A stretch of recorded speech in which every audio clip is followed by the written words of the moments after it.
And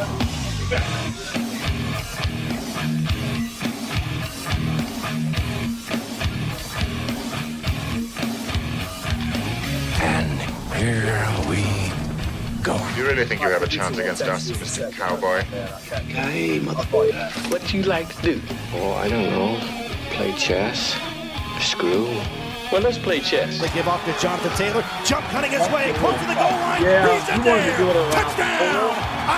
I-N-D-Y. Jonathan Taylor. Wheeler finds Paul from the logo. Here's Halliburton into the front court. Mishandled it, but gets a shot. Hits it. Hits it. John, I have never been better to be on the air with you here in Indianapolis, a place where so many of my dreams have come true. The Ride with JMV on 93.5 and 107.5. The Fan. Hey, welcome in. They say that I could have a good time at an insurance convention, which is quite true, but this is far from an insurance convention. This has been awesome with BullseyeEventGroup.com. This is what you call a VIP tailgate. The party is going on right now. We're outside the Diplomat. And the Diplomat Resort in Hollywood Beach, Florida is an incredible facility. We've been holed up here for the past 2.5 or so days, having a blast. And the reason why we're here is because of what takes place coming up later on tonight. It is IU, it is Miami in the national championship game, and I do want to hear from everybody back in Indianapolis because there is a lot on our minds today. And I know we've gone through a weekend with an incredible amount of information in the NFL with hoops going on, but really, as Metallica famously once said, nothing else matters except for this national championship game later on tonight. So we'll mix in a lot of that conversation, but for the most part, it is certainly about later on tonight. And I do want to thank a lot of people, too. Kyle Cadet, obviously, with BullseyeEventGroup.com. Mike over there is from Maine, has helped coordinate this entire project. Awesome time. Well done, Mike. Angelo is here doing a great job. And I have two friends. You've probably seen me hanging out with J-Law. You heard J-Law with Jake and Query and Company a little bit earlier. J-Law has been here the entire weekend, and we have had an absolute blast. Chad Roblin, formerly of Whiteland, Indiana, is here from Denver, Colorado, also partying with us. So we've got a lot going on. Us and about 100+ of our friends here with Bullseye. EventGroup.com, and of course, Big Red Liquors. Big Red Liquors powers us here at Hollywood Beach, Florida, on the way to the national championship. BigRedLiquors.com. Last minute party ideas. Big Red Liquors, 100+ locations, state of Indiana. They've got all your party needs. I'll give you a great example. Ice cold Bud Light, like I have right here. Get it. Make sure you're a great party host. Not BYOB person if you're hosting later on tonight back in and around Indianapolis. Make sure you stop at Big Red Liquors. That is BigRedLiquors.com. We know this to be true. The first Big Red Liquors on College Avenue back in 1972 in Bloomington, Indiana. So roots in Bloomington and roots certainly around IU. A quick shout out to everybody in and around Bloomington. I've just heard stories about the weather. I've heard stories about the single digits and how IU kids have been camped out along the sidewalks of Kirkwood, along the sidewalks on Walnut to get in to any of the bars in Bloomington to be a part of this. It truly is unprecedented times for many a reason. But just the ample celebrating that's going on is pretty damn awesome. It really is, especially if you've been around here. And I know a lot of you, we'll talk to people that have been here with us today too, but if you've been in and around South Florida for the past 2 or 3 days, this has been Indiana South. Everywhere you go, you see Hoosier folks. I don't know if everybody like Chad's still searching for tickets right now. We're going to try to hook him up. But I don't know if everybody's getting in. But, man, there have been a ton of Hoosier representation down here. And what a great time. I got to hang out yesterday, J-Law and I, and Matt Goins of AAA, with the Jones family. Isaiah Jones's family. Of course, his dad, who may end up being on the show a little bit later on. We'll see if we can track him down. They're already over to the stadium. And I'll explain the whole dynamic of getting to the Hard Rock Stadium, which, because of the president being there, you hear rumors, and I guess you don't really know what congestion is going to be like until you're actually a part of it. But the rumors are that it is going to be, as I like to famously say, food bar on the way over there. We shall see. But anyway, DJ Jones, who played at Ohio State back in the 90s, his son is Isaiah Jones, the linebacker. Zach Jones is also his son, who plays at Colgate. Cool family. We hung out with them yesterday. They took us out on the boat for a while. Had a hell of a time. It's been a fantastic weekend around here. The only thing we haven't done is hit up Miami. We pretty much stayed Hollywood Beach and Fort Lauderdale in that area, but I've heard good things about IU folks down in and around Miami. I know the IU alumni party with Clayton Anderson was a big deal yesterday, and evidently, according to Blake, I missed this completely. Was John Summit and Calvin Harris playing on Miami Beach on Saturday night? What the hell was I doing? Like, Blake calls me and goes, "Why are you not down there?" And I said, "Well, hell, I didn't know. I'm 56 years old. Nobody told me these EDM guys were playing down there." And I completely missed it. I do know this, that was an incredibly large crowd as well. But fantastic weekend down here. And again, thanks to BullseyeEventGroup.com and our friends at Big Red Liquors for pulling this off. We've got a great guest list for you. Adawali Aunier, the former Hoosier, is going to join us at the bottom of the hour. Now, James, you can speak to this because you talked to him. Is he going to join us from Hard Rock, or is he going to join us on the way? Because he's got duties on the field as the honorary captain of the team later on tonight in this national championship game. Do we know where he's going to be? Is he going to be on the inbound or already there? I am not sure. I know he said he couldn't join you in person because he had to get to the stadium early, so I'm not sure if that means he will be in transit or if he will already be on the field there. All right, so Adawali Aunier is going to join us coming up at the bottom of the hour. You know, it's funny, when I've been down here, I've run into a lot of people. In fact, I've run into every single person from Zionsville, Indiana. Give me a show of hands if you're from Zionsville and you're not down here, because there can't be very many people left. The entire town of Zionsville is down here, and I think I met each and every one of them last night. With this story, there's a great deal of history, without question. Doug Cruzan was the guy that joined us last week, going back to the 67 Rose Bowl team against O.J. Simpson and USC. And, you know, we talked about the 72 Dolphins. He was left tackle on that team, protecting, you know, Bob Greasy and the blind side of Bob Greasy back in 72, the last unbeaten team in the NFL. But we talked to him, and, you know, it's all a lot of the history. So last night, in the bar area here inside the Diplomat, and I ran into a great listener to the show, and he was with a group of Zionsville people, Luke Eisenbarger. And if that name seems familiar to you, his late father was a significant part of program history for IU football, you know, certainly with that Rose Bowl team. And his uncle was Phil Eisenbarger that played collegiately for Bob Knight and IU, if you remember that back in the late 70s, early 80s. But I ran into Luke in the lobby at the bar, and there's Bill Kenny. Shout out to Bill Kenny. Corey Kenny's going to be really glad his dad's down here hanging out. But we're going to talk to Luke coming up a little bit later on, because part of this whole dynamic that makes it, I think, even more intensely special is the emotion that this provides. And I'm not on the side of, well, you know what, you're down here and that's enough, everybody should be happy. I'm on the side of living in the moment. And that's something that I've tried to express. You've got to soak up every single moment of something that is extra special because, you know, as you saw with the Pacers, for example, you're not guaranteed a damn thing. Or things even more so than that can go haywire, and you could end up being mediocre forever like the Colts have been mediocre forever. You know, the rest of the NFL wins games, makes the postseason, and it's not good enough, and they punt their head coach. With the Colts, you've been living in a world of mediocrity absolutely forever. Forever. And that's kind of where we are with that in mind, is the emotion that is a part of it. And I was talking to Luke Eisenbarger last night. He's going to join us a little bit later on regarding what it means to him with his late father being a part of that 67 team. Hey, Susie, go ahead. Now, I'm going to do some producing. Yeah, go ahead and put that on right there. We'll put that microphone in front of your face. Now, you can't see Susie. She's a little bit off camera if you're watching the YouTube live with that AAA membership lounge via YouTube Live. I may try to move the camera over. But joining us now, Susie is here, and we met, I think before, but we met officially a couple of days ago for a long period of time. How far back do you go with IU as an alum and as a football fan? Well, as an alum, I graduated in 1964.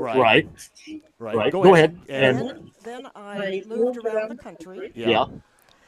And came back. Oh, is it too loud? Oh, I'm sorry. Well, this is my first time. Well, this is my first time being an engineer too. So yeah, we're all the same game. Right? Is that better for you right now? That's Are you great. comfortable? Great. Go ahead. I came back to Indiana in the early 70s.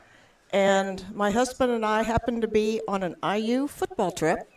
We went to Tucson, and then we went to Las Vegas. And there happened to be on the trip Jerry Tardy, who I had known in school, and he was head of the Alumni Association. And I said, now this is 1973. Yeah. I said, Jerry, we'd really like to have basketball tickets. He said, no problem. I can get them for you. And we've had them ever since. That's beautiful. And long time fan of this, too. I was talking about, I met Luke Eisenbarker, whose father was John Eisenbarker, who was a former Hoosier player, obviously synonymous with some of the great history of IU football and the program. We're going to talk to him a little bit later on. We were talking about the emotion.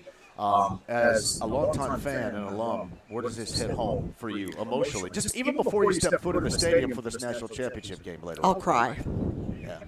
Yeah. I went to Williamsburg in '68. I lived in California. My husband and I went to Philadelphia. We saw IU become independent. 76 and winning a championship. don't know if you recall, but when we played Oregon, they said, oh, it's really hard to beat a team 2 times. Yeah. You know that we beat Michigan 3 times in 1976. Yeah, exactly. Well, I was talking to Don Fischer about that on Friday. Were you? Yeah. And we've just had so much fun with IU football, basketball through the years. A friend and I actually went to Puerto Rico this summer, and we saw the 3 basketball games in Puerto Rico, which was so much fun. Yes. We had access to the team. We were with them at parties. I have a picture of me hugging Tayton. Yeah. And we just had the best time. By the way. Oh, yes, by the way. Yes, by the way. So I'm They need to start playing a little bit better, but we'll talk about them in a later They will. Yes. They will. They're super guys. I met you the other night, and I want to get you on the show because I could tell how emotionally invested you were with this and how meaningful this entire trip has been for you. It has. And it is awesome to see. And this is kind of part of it, kind of living in the moment. As I tell people, you live in the moment, and then we'll figure out coming up tomorrow, all right, if you win, great.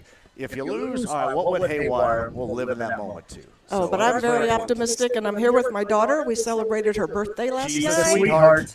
So this has just been a thrill of a lifetime. Let me see if I can move this camera around right here, James. I'm going to be very, very docile with it because I may unplug some crap in this foobar the entire broadcast. That is Susie right there. Hi, everyone. There you I go. love JMV. I listen to him all the time. That's so sweet. And that's how I heard about this trip, was listening to JMV. Oh, Susie, great to see you. Thank you. Best of luck tonight. Have a great time. Oh, And thank you. We'll see you back in the hotel lobby later on tonight. Oh, Hopefully we'll having be a hell there of a time. celebrating. You got that right, Susie. Thank you. Thank you. That is Susie right there. Absolutely love that. I hope I didn't put your hearing out with me turning that up too loud right there. That's just kind of what I do right there. Thank you, Susie. Thank you very much. That's what you do here when you're in South Florida. You kind of run into folks. Thank you guys very much. You run into folks where I mentioned you got a lot of emotional investment going on with this IU team and this game coming up later on tonight. That is just one of the incredible stories. Hey, I'm going to go ahead and apologize beforehand because normally Devin is out with me and does a great job of engineering, and I'm kind of doing all this myself, and I have zero idea what I'm doing. It's really like the JMV takeover. Because I'm doing it, and I go, I don't even know how to do that. So if things kind of sound discombobulated sometimes, hopefully they don't, it's probably operator error. right here. All right, I mentioned Adawali Aunier coming up at the bottom of the hour. Luke Eisenbarker is going to join us coming up a little bit later on. What else do we have today? Stephen Holder is going to be inside the stadium. He graduated from Miami. He's going to join us coming up at the 5 o'clock hour, too. Matt Surface, the former Hoosier linebacker, is going to be here in the 4 o'clock hour. And whomever else slides by with bullseyeeventgroup.com. Again, Kyle Cadet, my man Mike over there, fantastic job. And you can see behind me the AAA Membership Lounge via YouTube Live. It is getting cloudy. It started out sunny and clear, and now a little bit cloudy is what we got going on down there. Hey, Cam is telling me my microphone muted on Zoom, James, or am I good to go? I believe you should be good to go from here on out. Oh, good to go. All right. Did I do that myself? See, I'm telling you, I'm learning on the fly, everybody. My bad right there. Shout out to Cam for listening and paying attention to that, too. And thank you, James, for doing it. But, no, I was going to mention the weather down here later on tonight. It has clouded up. I think there's a slight chance of rain, but in the middle to lower 60s, I'm assuming at game time, not too far inland at Hard Rock Stadium. And, of course, you can hear this broadcast coming up, 93 WIBC, later on this evening. The Pacers right here later on this evening. I'll double back to the fact that the ESPN family of networks, there is one that is going to have the game and the Don Fischer audio as a part of it later on tonight, too. I didn't want to bother Don because I know he and Buck are getting set for this broadcast. He got a lot going on. And we'll certainly do Don, conversationally speaking, in his normal position coming up on Friday. But we'll have a lot more for you coming up later on this week. All right, a couple of things before we hit a break and get to Adawali Aunier at the bottom of the hour. I know Butler answered finally my plea for a little consistent on-the-court play, measures taken. I thought it looked really good in that win versus Seton Hall on the weekend, over the weekend, I should say. The Braden Smith situation injury-wise, but the Boilermakers survived with the first of two on the road out west at California at USC. They get USCLA coming up tomorrow night. And a couple of unfortunate circumstances, one being IU at home versus Iowa on Saturday. That was an absolute disastrous mess. And so were the Pacers on the road in the toilet on Saturday. Two basketball messes that you guys probably witnessed, which I'm sure is very much so on the back burner. Had an interesting weekend of divisional round NFL playoffs, and the Bears-Rams game last night, there were a ton of people inside the Diplomat watching this in the lobby and the bar, and when Komet made that touchdown catch, the place erupted. I don't even know if they were Bears fans, but the place erupted in general. Pretty cool to see. However, the Bears could not close it out, and we have a very oddballish conference finals. So you've got, and this is how I look at it, you've got New England and Denver. Judge Stidham is going to get the start because Bo Nix is done. Here's the dynamic at work there, and this is one of the reasons why I think a lot of us wanted to see the Colts make some sort of change, any change, because you can see how coaching can propel you in situations. You've seen that. I'm not suggesting that New England's not very good, but Mike Vrabel has taken that thing over by storm. And you can see the type of impact he's had on that team, and now they're back to the AFC Championship game. And the same can be said for Sean Payton in Denver, surviving with the team, and I think we would all suggest really not that great, but just have enough to get it done. And now they're going to get the ultimate test with a backup quarterback and trying to advance to the Super Bowl in Santa Clara.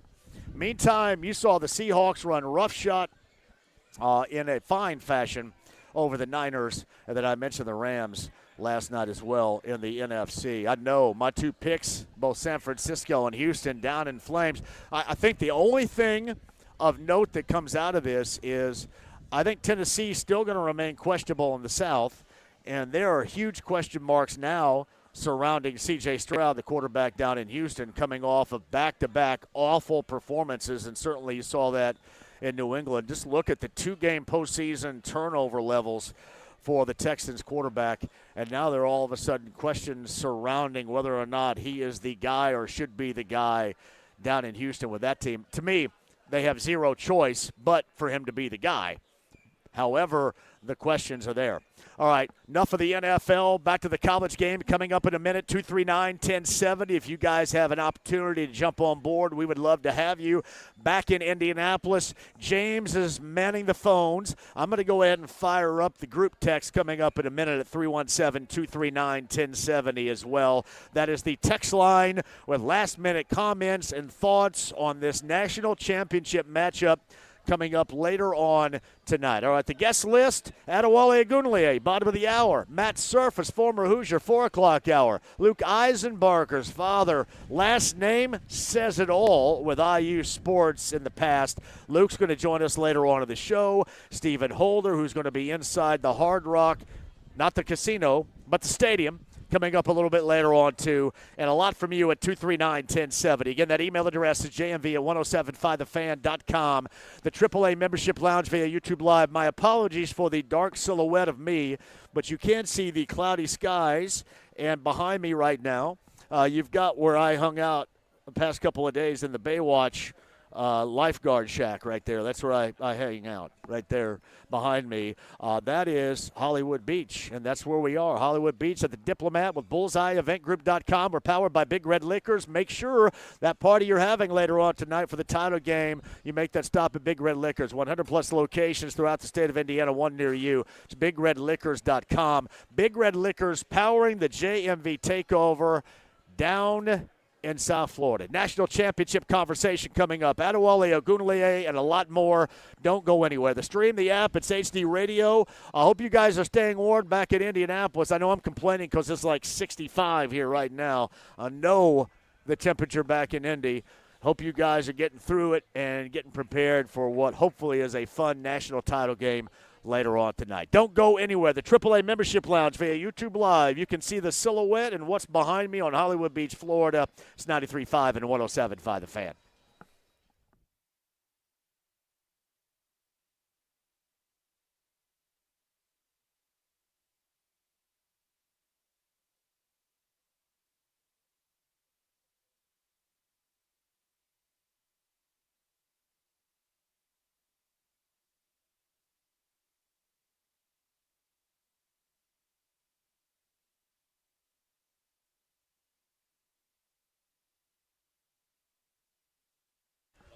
Hey, John here, the District Tap. You got 2 locations. I'm telling you, tonight, if you want to be staked out, maybe out and about to watch this game, the District Tap is going to be a spot for you. TVs everywhere, and you know what is going to be on those TVs everywhere. Clearwater Crossing and in downtown Indy, the DistrictTap.com for all the information. Happy hour specials, absolutely unmatched. Not only you have that, you have the damn good food, and you have the atmosphere for a national title game, whether you're on the north side or you're downtown. Destination location, my friend Michael and the District Tap. Ask about the live music, the event space, the private rooms, and more online right now. And for a title game, Indianapolis, if you're going out tonight, check it out, thedistricttap.com.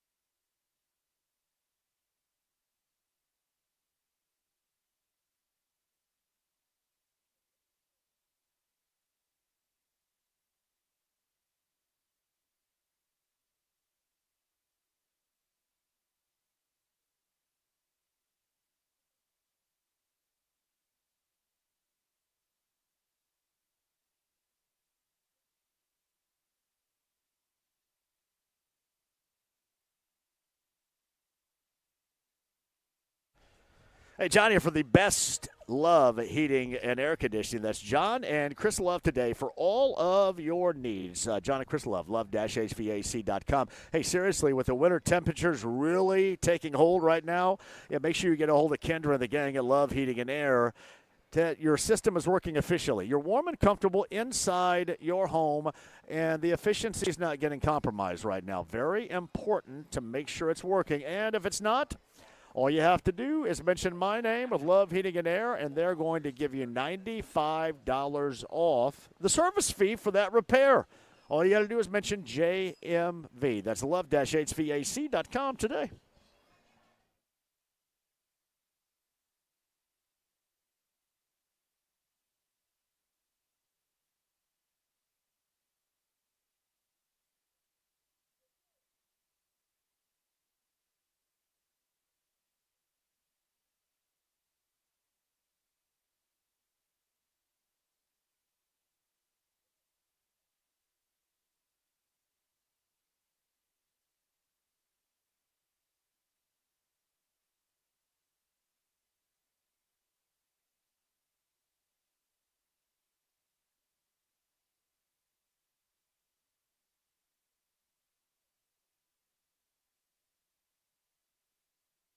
The Ride with JMV. Yeah, it's pretty simple. I win.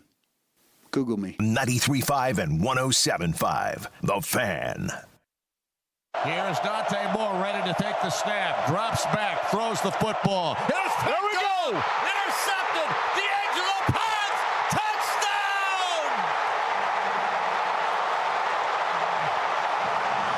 Unbelievable! D'Angelo Ponds intercepts the first throw of the ball game, and this crowd is going absolutely mad!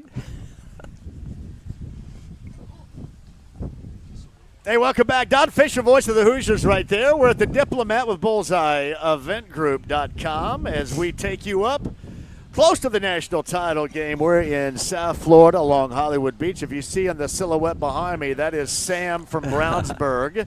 We met Sam and her father Jeff last night. Sam from Brownsburg is hanging. You see her right there if you're watching via the AAA Membership Lounge YouTube Live. Adawali Aunier, who is going to be the ceremonial captain at the start of the game, the former Hoosier standout defensively, and NFLer is going to join us coming up at the bottom of the hour. But this is on demand by request from our good friend Corey Kenny, former wide receiver at Hamilton Southeastern.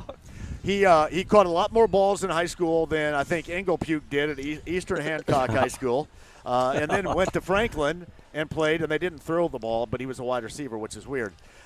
Bill, the father of Corey, is here. Big-time IU fan. I saw you at Publix when I was buying cottage cheese a little bit earlier today. What else? It was good to see you, man. How you doing, buddy? Hey, doing great. And being down here, it's a whole different world, especially when it's 11 degrees and 20 mile per hour winds. I'm complaining about this. I go, man, I'm cold right here. Like, oh, everybody back there is saying, what are you talking about, man?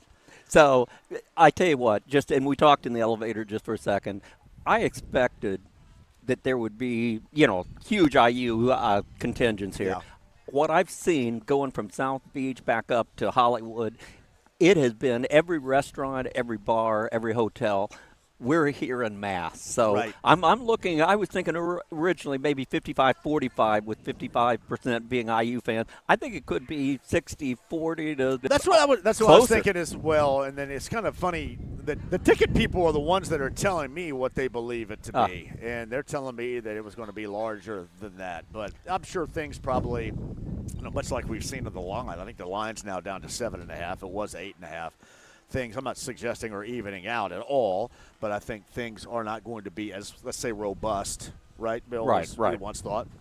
But none of that stuff really matters. Just what happens on the field is what matters coming up later on tonight. And ultimately that level of execution, which for an IU team we have seen in college football playoffs, that's been unmatched. The consistency, the execution, the precision has been unmatched by anybody else other than the Hoosier team. And beyond that, it's just the connectivity of this team. Yeah. They are together. I saw a clip from Holly Rowe, and she was actually in tears after watching a team meeting. Yeah, right. Because she realized how connected they were. So I'm looking forward to it. It's going to be an awesome evening. Gotcha. That's my man Bill. Now, what's Corey? Is he not down here? No, he couldn't make it down here working, but he wishes he could. We've texted a couple times. Yeah. Well, too bad for him. Great for you, Bill. Yeah. You know what? I wasn't going to miss it. To be quite honest with you, in 1976, I was at IU. I danced in the fountain. Did you really? I did not do anything to the fish. Didn't do anything to the fish. Well, they conveniently took the fish out of there. At 50 years later, I would not miss this. Yeah. Would not. And a lot of people feel the same way. I just talked to Susie, who goes way back and was kind of explaining how emotional it's going to be just stepping foot in there with what is the circumstances of later on tonight. So that's pretty cool. Yeah. It is. All right, pal. Where are you sitting, by the way? I am actually going to be just outside of the stadium at a bar. Oh, you're not going? No, because I couldn't do the ticket. Yeah. But I was not going to miss it. Okay. So I'm going to be at a IU bar, Rourke's. Oh, now is that at South Beach? Yeah. Oh, so you're going. You got to go back to Miami in a little bit here, don't you? Yeah. All right. Oh yeah, wouldn't miss it. Hopefully you're going against the grain of traffic. It is not as bad as what is going to be going that direction. Right exactly. there. Yeah, that's nuts right there. But no, good for you, buddy. It's good to see you. Hey, would not miss it, and great seeing you. Thank you. Thank you. Thanks for hanging out with the Bullseye folks here too. Most certainly. It's Bill Kenny right there, by the way. That our good friend Corey Kenny's dad with Bullseye Eventgroup.com. That is a job well done out of you right there. Adawali Gunlier is going to join us coming up in just a minute, too. Matt Surf is coming up at the top of the hour. Both former Hoosiers will join us as we are live with Bullseye and brought to you by Big Red Liquors, BigRedLiquors.com, or any of the 100-plus locations in the state of Indiana. I don't know what you're thinking about as far as handing out the party enjoyment, the libations, if you will. Whatever you're mixing up, whatever you're putting out, whatever you have in the fridge for you and your friends and your party, Big Red Liquors is the logical stop to make sure you are party prepared for this title game coming up later on tonight. I did mention, too, that as far as the line is concerned, it's down from 8.5 to 7.5, and we'll see, ultimately what that ends up. I will say this. I know that it sounds like that people like me, because we just consider the Rose Bowl and the Peach Bowl as a really basis of comparison for this group. I know it's really easy to see. It looks like, well, you're just big homers, and this is not exactly coming from the land of homers. It's coming from the land of this is what you've seen transpire. This is what you've seen take place, and that sort of becomes the expectation. And I always say this because you have to tag it in this day and age or you end up on freezing cold takes or whatever, but you have to say until further notice. You have to say until this is how they have played until they prove to everybody that they can't sustain at that level. And let's face it, this football team has been at the absolute highest level for 2 games. And whether or not you believe that Alabama was down and not the same Alabama, there's nothing wrong with that. But you still did what was necessary in that moment to play at that level. And the Oregon thing makes a lot more sense to me, considering the simple fact that Oregon, not only had a quality team, high-level team all season long, but they had the revenge factor of trying to get a little payback. And what they did, and I've said this before, what Oregon did back in early October in losing that game at home in Eugene to IU, that's when this season started to really be created. And when you reflect on years that are the highest level special or championship level special, when you reflect on those years and those moments, there's likely a signature situation or moment along the way where things can lean one direction or the other, and you're able to withstand and get by and then win that title. And IU has a number of those situations this year. Getting past that Oregon team against everybody's thought process that they could get it done was a big deal.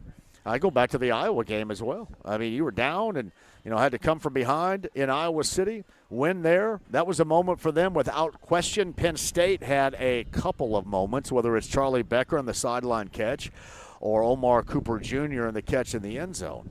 Those were a couple of significant moments, and those are the ones that you really remember more than anything else, not because of just how spectacular that the catches were, but because how meaningful this turned out to be for this team, given the circumstances.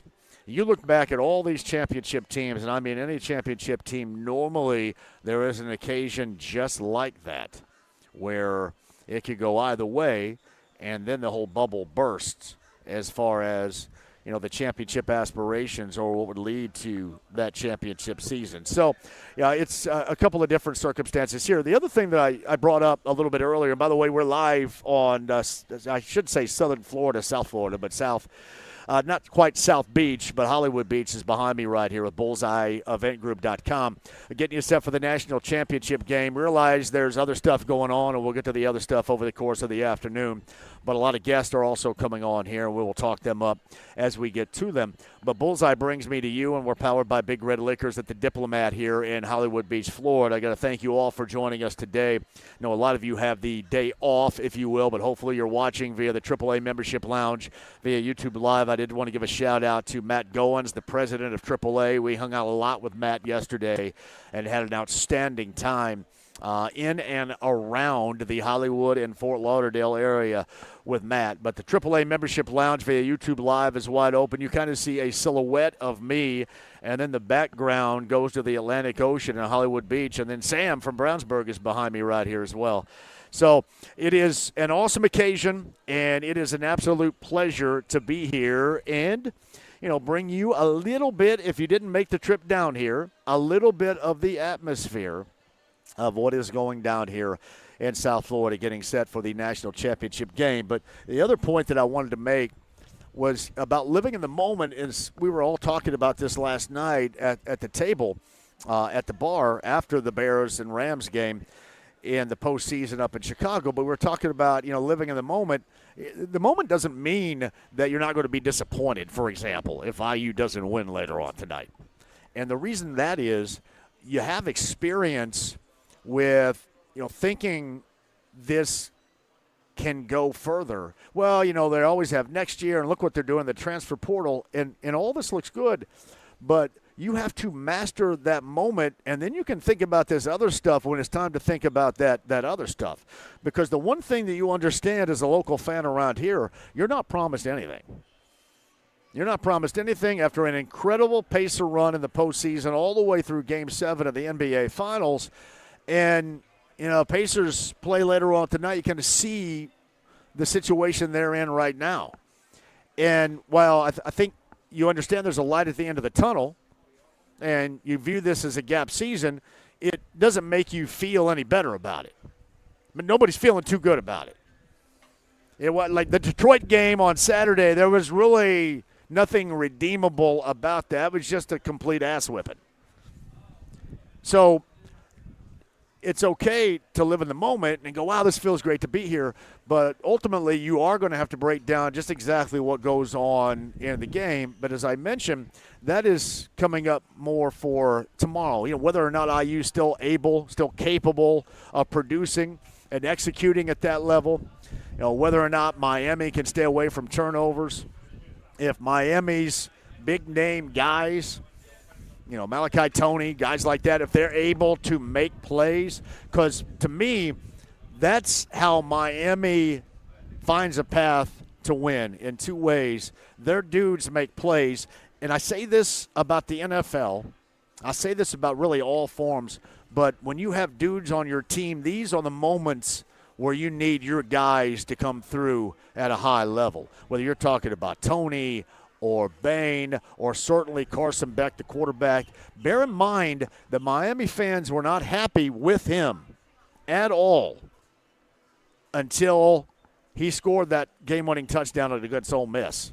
And then they still had to hang on defensively against Ole Miss, but they have not been happy with him all season long. Now you're ecstatic because of where you are. But this hasn't been something that has been built long in the past as this has been with IU. That recognition was given back then. But Miami barely got into the college football playoff, and give them credit through Texas A&M and Ohio State and Ole Miss. They certainly made it happen for themselves. The thing that has me question whether or not people that side with Miami right now, the thing that I question is IU has been so good at taking advantage of mistakes. And Miami has been very mistake-ridden. Now, that holds true for both sides. I think we understand this. If Miami turns the football over, then IU may put on them the type of ass-whipping that IU put on both Oregon and Alabama. Now, if IU does some uncharacteristic things, then that could certainly flip. Meantime, on the Andy Moore Automotive Group hotline, it is awesome. He's been on this show a couple of different times. He's a former Hoosier, a former NFLer. His home here is in and around, I'm assuming, Dade County, down in Miami, Florida. We're in Hollywood Beach, Florida right now. I'm assuming he's on his way to Hard Rock or already there. He is the ceremonial honorary captain on the field later on tonight, which is awesome. Adawali Aunier joins us now. Wally, that is fantastic, man. Welcome back to the show. Appreciate it, man. I'm excited. I'm excited to, I'm actually headed down. You got it right. We're on our way down to the stadium.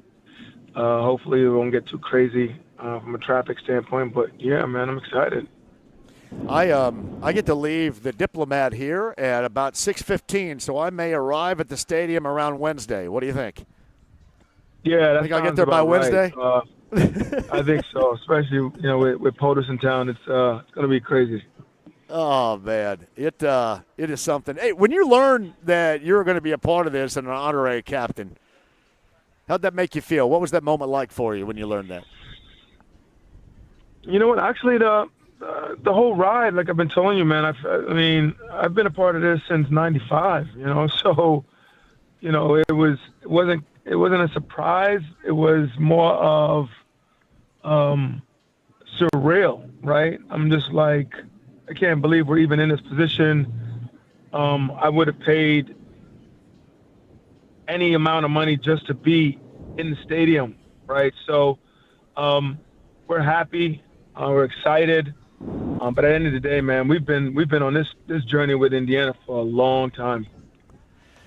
Yeah, it's Adawali Aunier, the honorary captain for the Hoosiers, coming up later on tonight. And that's, I mentioned this a little bit earlier, it's so like living in the moment. And, Wally, I've met so many Hoosier fans down here. I mean, long-term, decades of Hoosier fans, whether it's football or basketball or whatever, that are so living in the moment and that have become emotional about this. There's going to be a lot of emotion, I think, at the beginning of that game for fans and certainly at the end of it.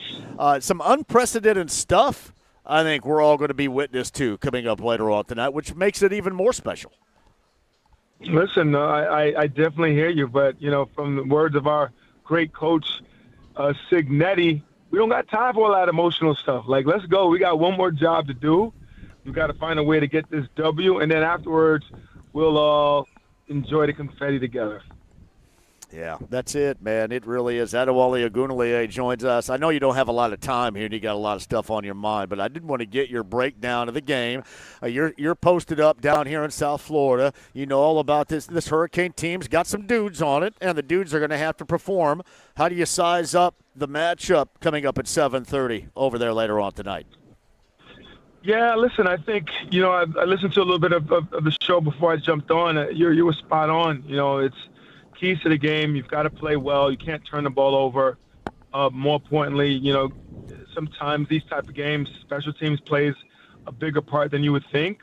Got to make our kicks, no block punts and no mistakes, no missed blocks. So I think for us, if we're able to do that, it should go our favor. Like you said, they do have some studs on the other side of the ball when it comes to both offensive line and defensive line.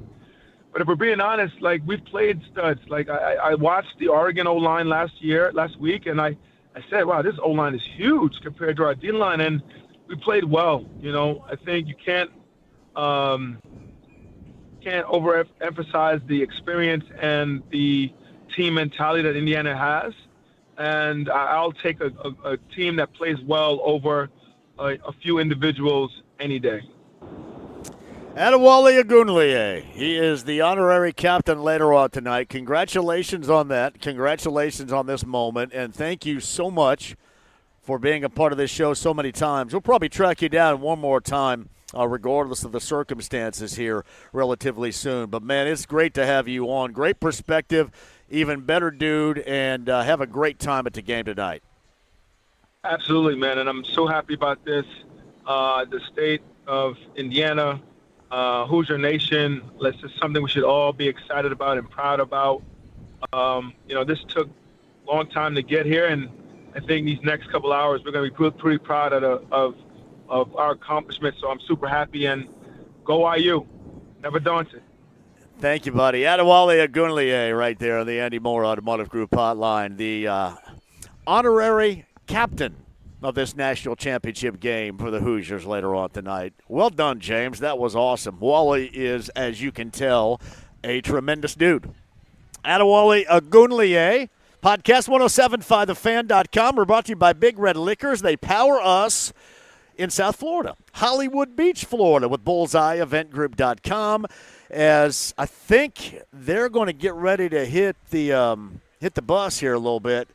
And I mentioned, too, shout out to Kyle Kinnett, who secured a ride with me. I forget the guy's name. He's going to come get me at 6. So, James, by the way, I know that it's meant for me to do some anything goes, but anything goes is going to be full of anything but me talking live. It is going to be a lot of dead air because I am getting the hell out of Dodge here at about 6 o'clock and trying to meet this dude and head out there. So anything you can do to get me out of here in and around that time, I certainly appreciate that. On a very special day, and a lot of people involved, whether it's James back at the studio or my friends down here. I got the Jeff and Sam sitting next to me from Brownsburg on the couch right here, too. I met them last night. Certainly, Jeff is a longtime listener to the show, hooked up with me on social media, and I met his daughter. Sam is here as well. Fantastic folks from Brownsburg hanging out. J. Law's been with me the entire weekend. I think he documented on Jake's show how special this moment is, or these moments have been for him, which is pretty incredible, too. So a shout out to everybody that made this happen with BullseyeEventGroup.com and, of course, our friends 100-plus throughout the state of Indiana. We're powered by Big Red Liquors. Matt Surface is excited. Matt Surface is going to join us coming up at the top of the hour. Windy as we are, 50 feet from the Atlantic Ocean right now. Surf is up in South Florida. Hollywood Beach with BullseyeEventGroup.com and Big Red Liquors. We're going to lead you up to the national championship game later on tonight with a lot of conversation about Miami and IU coming up next. Don't go anywhere. AAA Membership Lounge via YouTube Live, 93.5, 107.5 The Fan.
Hey, John here for Premier Weight Loss. You got 2 Indy area locations. You got one in Fishers. You got one on North Meridian. And I'm telling you what, to start out the year at PWLindy.com, if you're thinking about losing the weight, no matter the reason. There are a lot of reasons out there. These reasons are justified, especially if you're deciding on getting healthy.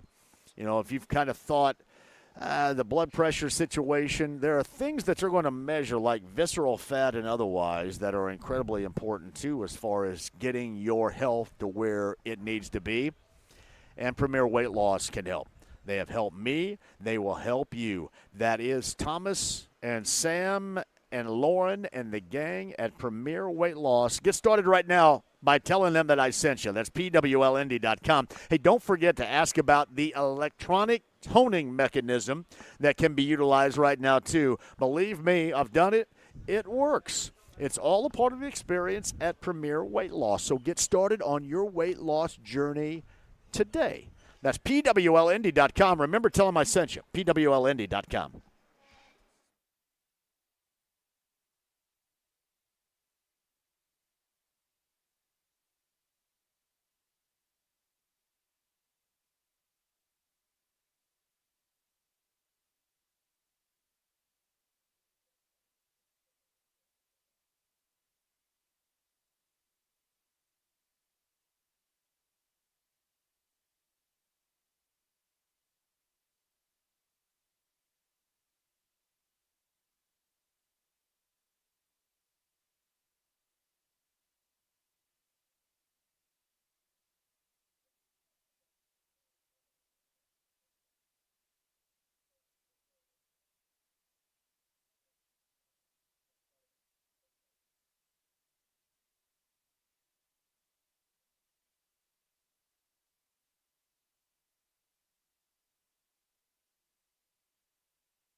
Hey, JMV here for QC Kinetics. I've been struggling with chronic knee pain for years. I love playing hoop. You know that to be true. And I play hoop multi-times a week.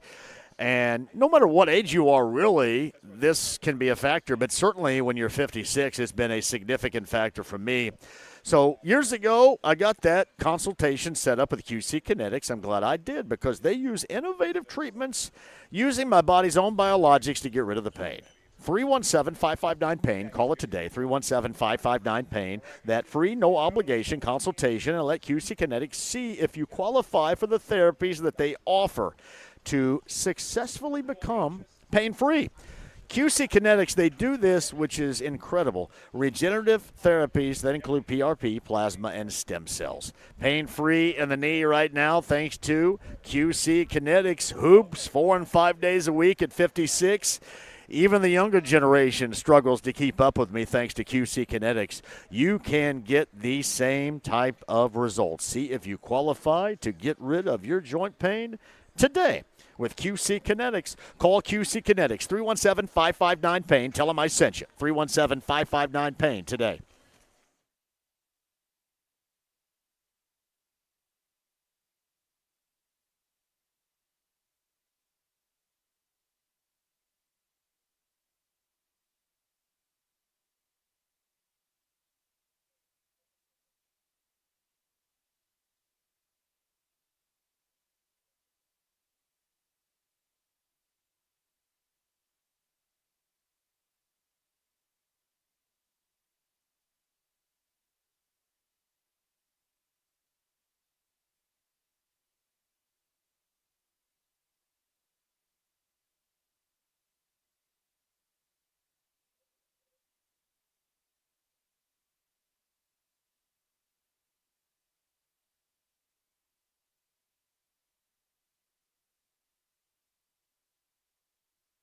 The Ride with JMV.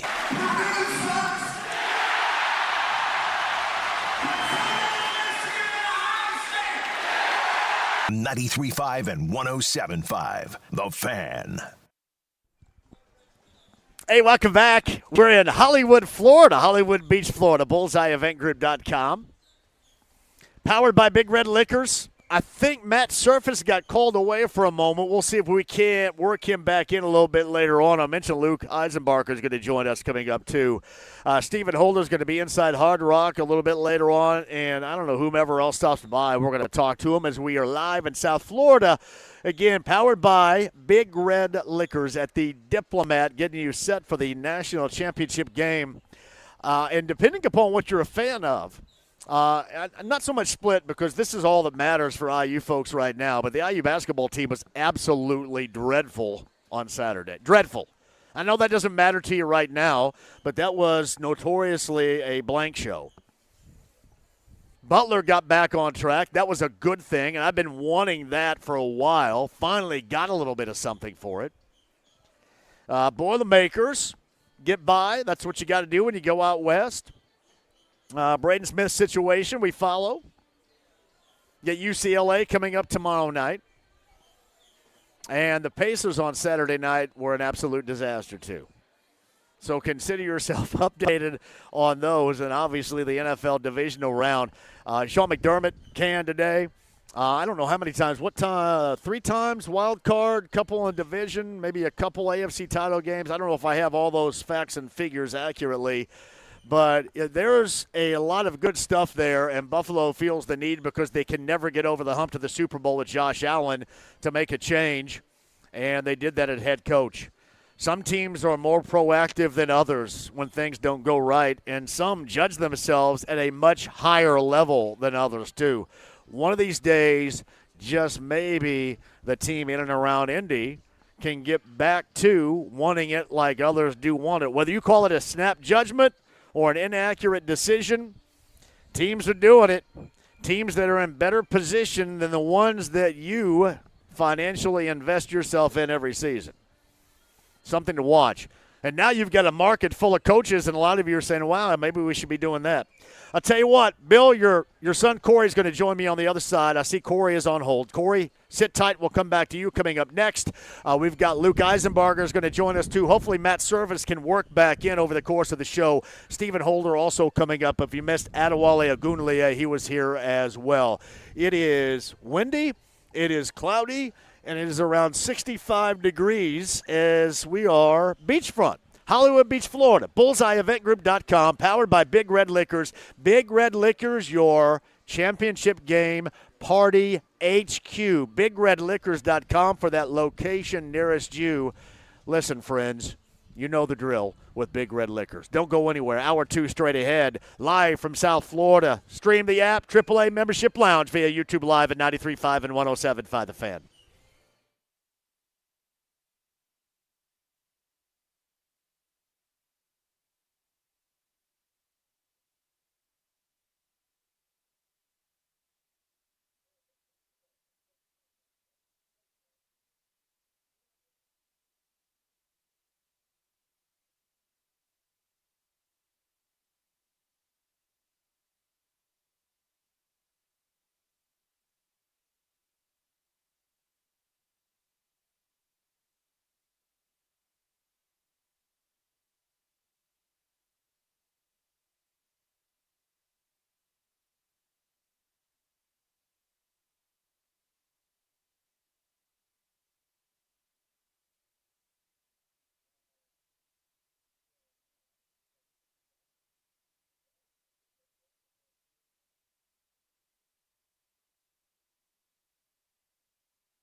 Hey, John here for WeGrowHairIndy.com, 317-522-2995. If you want your real growing hair again, that, my friends, a phone call away. Seriously, if you want that real growing hair back, talk to Darren Andrews all about it. By the way, I think everybody was down here from Zionsville this weekend, but Darren Andrews, who staked out in Zionsville too, but he's got a lot of things on his mind. And it's your real growing hair that's at the top of the list at 317-522-2995. Make it happen for yourself today if you want your real growing hair back. It's WeGrowHairIndy.com.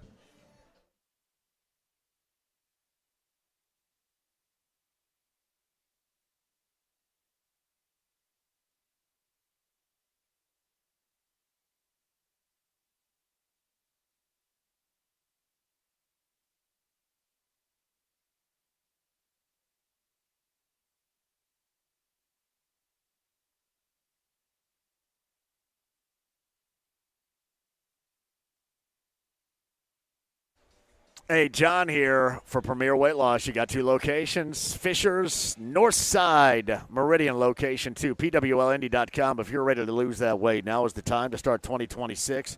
Hey, listen, it is never too late. And I know that there's a lot of thought that goes into it, but if you have reasons as to why you want to get motivated and start right now, simply put, it's a great time at PWLND.com, too. It is injections. You do it once a month. It's going to curb your appetite. But I tell you this, if you really want to reach the goals, if you have significant goals, if you want to push that process even more, you do the work alongside and you will see the results. Seriously. Get that consultation or just give it a try today at PWLND.com. Ask them about their electronic toning machine, which is also in use right now and works fantastically. A lot of the things that would be necessary in your weight loss journey that you need easily can be found with Thomas and the gang at Premier Weight Loss. Tell them I sent you. PWLND.com today. That's PWLND.com.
The Ride with JMV. I'm really not thinking about the next game. I'm thinking about cracking open a beer. 93.5 and 107.5. The Fan. Coverage of this run to a national championship is brought to you by True Blood Real Estate. Experience the True Blood advantage online at trueblood.com. Hey, we are live in South Florida, Hollywood Beach, Florida to be exact. The Diplomat, powered by Big Red Liquors, and, of course, Bullseye, eventgroup.com. Hey, shout out to Mike. Mike has been running things here fantastically. My man Angelo that's running the Diplomat down here where we are with the Bullseye party, too. And everybody involved with the Diplomat. What a great spot. I will say this. I will tell you that if you want to go on vacation in Florida, you make this a destination location. This is it. This has a little bit of everything that is necessary for you. A little bit of everything, and is close to everything, too. The Diplomat Resort with Bullseye, eventgroup.com. We're powered by Big Red Liquors. Adawali Aunier is the honorary captain of IU in the national championship game later on tonight. He joined us a little bit earlier in the podcast at 107.5thefan.com. Hopefully we get Matt's service. I think Matt was called away. Okay.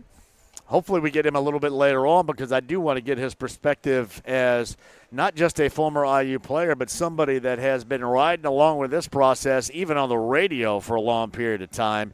Hopefully we get Matt before the end of the show.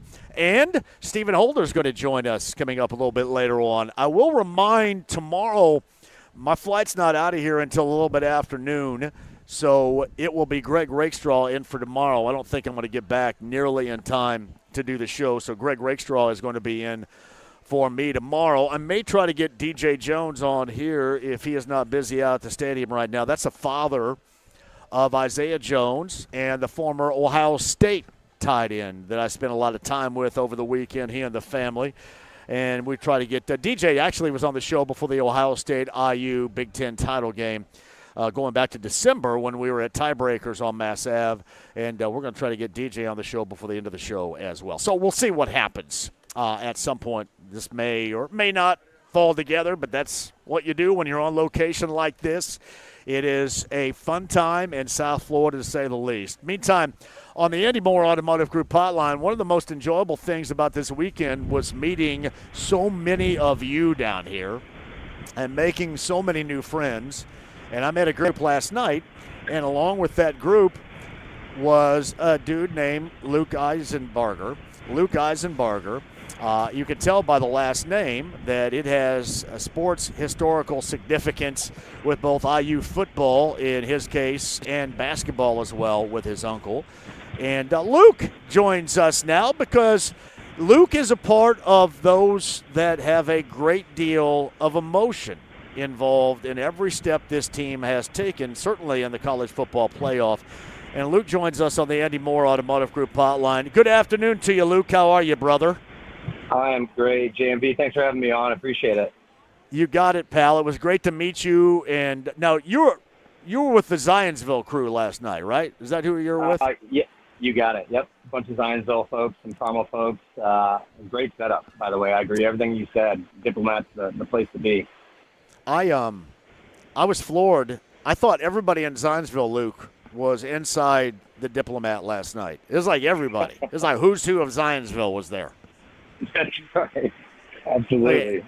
Everybody but Carson Wentz, who I still think lives in Zionsville too, the NFL quarterback. Everybody but Carson Wentz was inside that place. Well, all right, let's double back.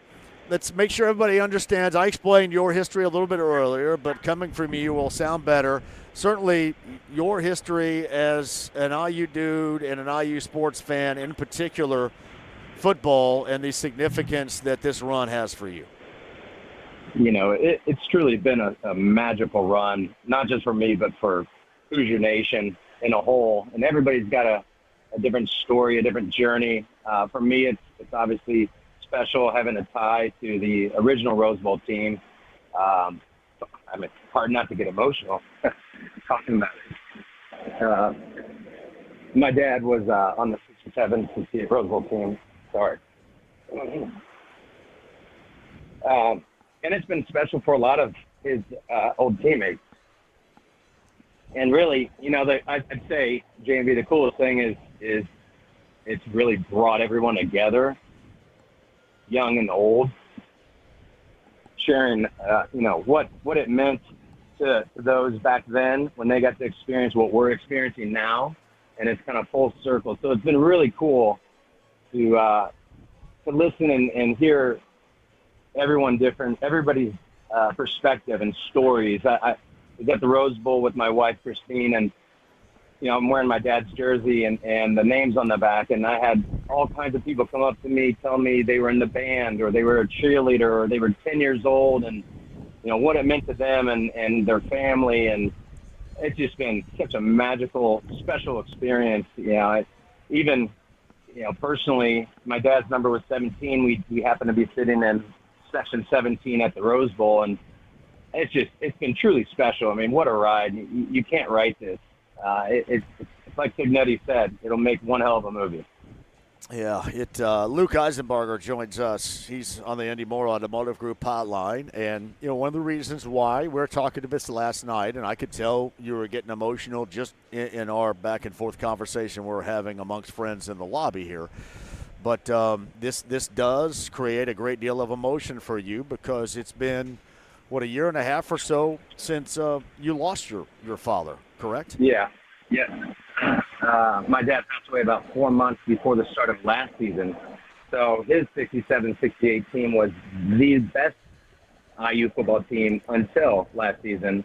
And then now this season's team is the best IU football team that has been. So, too bad he didn't get to stick around to see it. I'm sure he's watching in some form, but that, to your point, it just adds a lot of specialness. And a lot of his teammates, Eric Stolberg, to name one, has been a nice olive branch for me to really connect with he and his teammates. And throughout this whole process the last couple of years, it's been really special. And, Scott Dolson, and he's done such a great job. I got a chance to catch up with him and compliment him on his job that he's done. And obviously Kurt Signetti's done a hell of a job. But, it's emotional. It reminds me of the movie Moneyball. It's hard not to be romantic about baseball. That line, it's kind of how I feel about the Indiana Hoosiers and their football run right now. It's Luke Eisenbarger who is with us, and I guess we also should recognize the fact that, obviously Phil is your uncle, I believe, as a part of the basketball program, right. and there's been a great deal of glory in the basketball program, and he wasn't a part of this one, but, you've got – an anniversary with the 76 unbeaten team and, the possibility of being unbeaten with IU. There's a certain, with the football program this year, there's a certain rhythm or symmetry that's going down here that it seems like, and I know you got to play the game, and I'm not downplaying Miami at all, but there seems like that there's almost, with that rhythm or symmetry, a little bit of destiny that seems to be involved in this. I agree, 100%. It's almost that it's written, it's a storybook, Cinderella story that you just can't make it up, right? And I kind of go back to, I think what's been so special about it is you've got people across the country.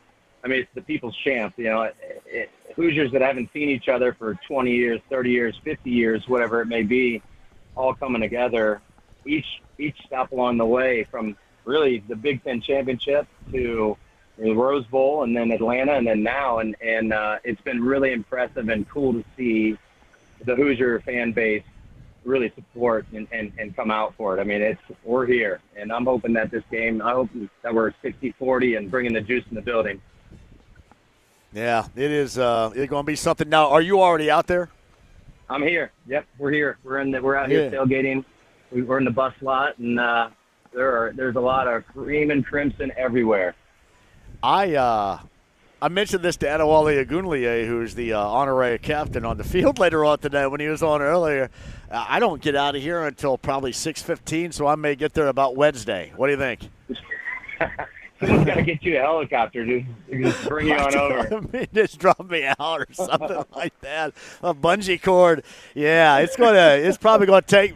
It's going to take me a minute. Wait, game time 7:30. I'm leaving here at 6:15. I think the only thing, Luke, that's in my favor is maybe because I'm leaving so stinking late and everybody else is warned to be out there so early that maybe I don't have as big a hassle as I might. But in the world of me, the hassle's going to be there. Yeah. That's right. That's right. Well, I appreciate you having me on, JMV. I wanted to give one quick shout out because I know my wife and kids are listening. Man, it is an emotional day. I'll tell you. Hey man, I want you to be emotional. I want you to let that out because we were talking about it last night, and I could tell how profoundly affected you were about all this. And I think certainly everybody certainly understands that, man. You got to cut it loose because it'll make you feel better, especially with this game. And I'm sure there'll be certain 100%. Moments during the game in which you'll probably feel in similar fashion as you do right now.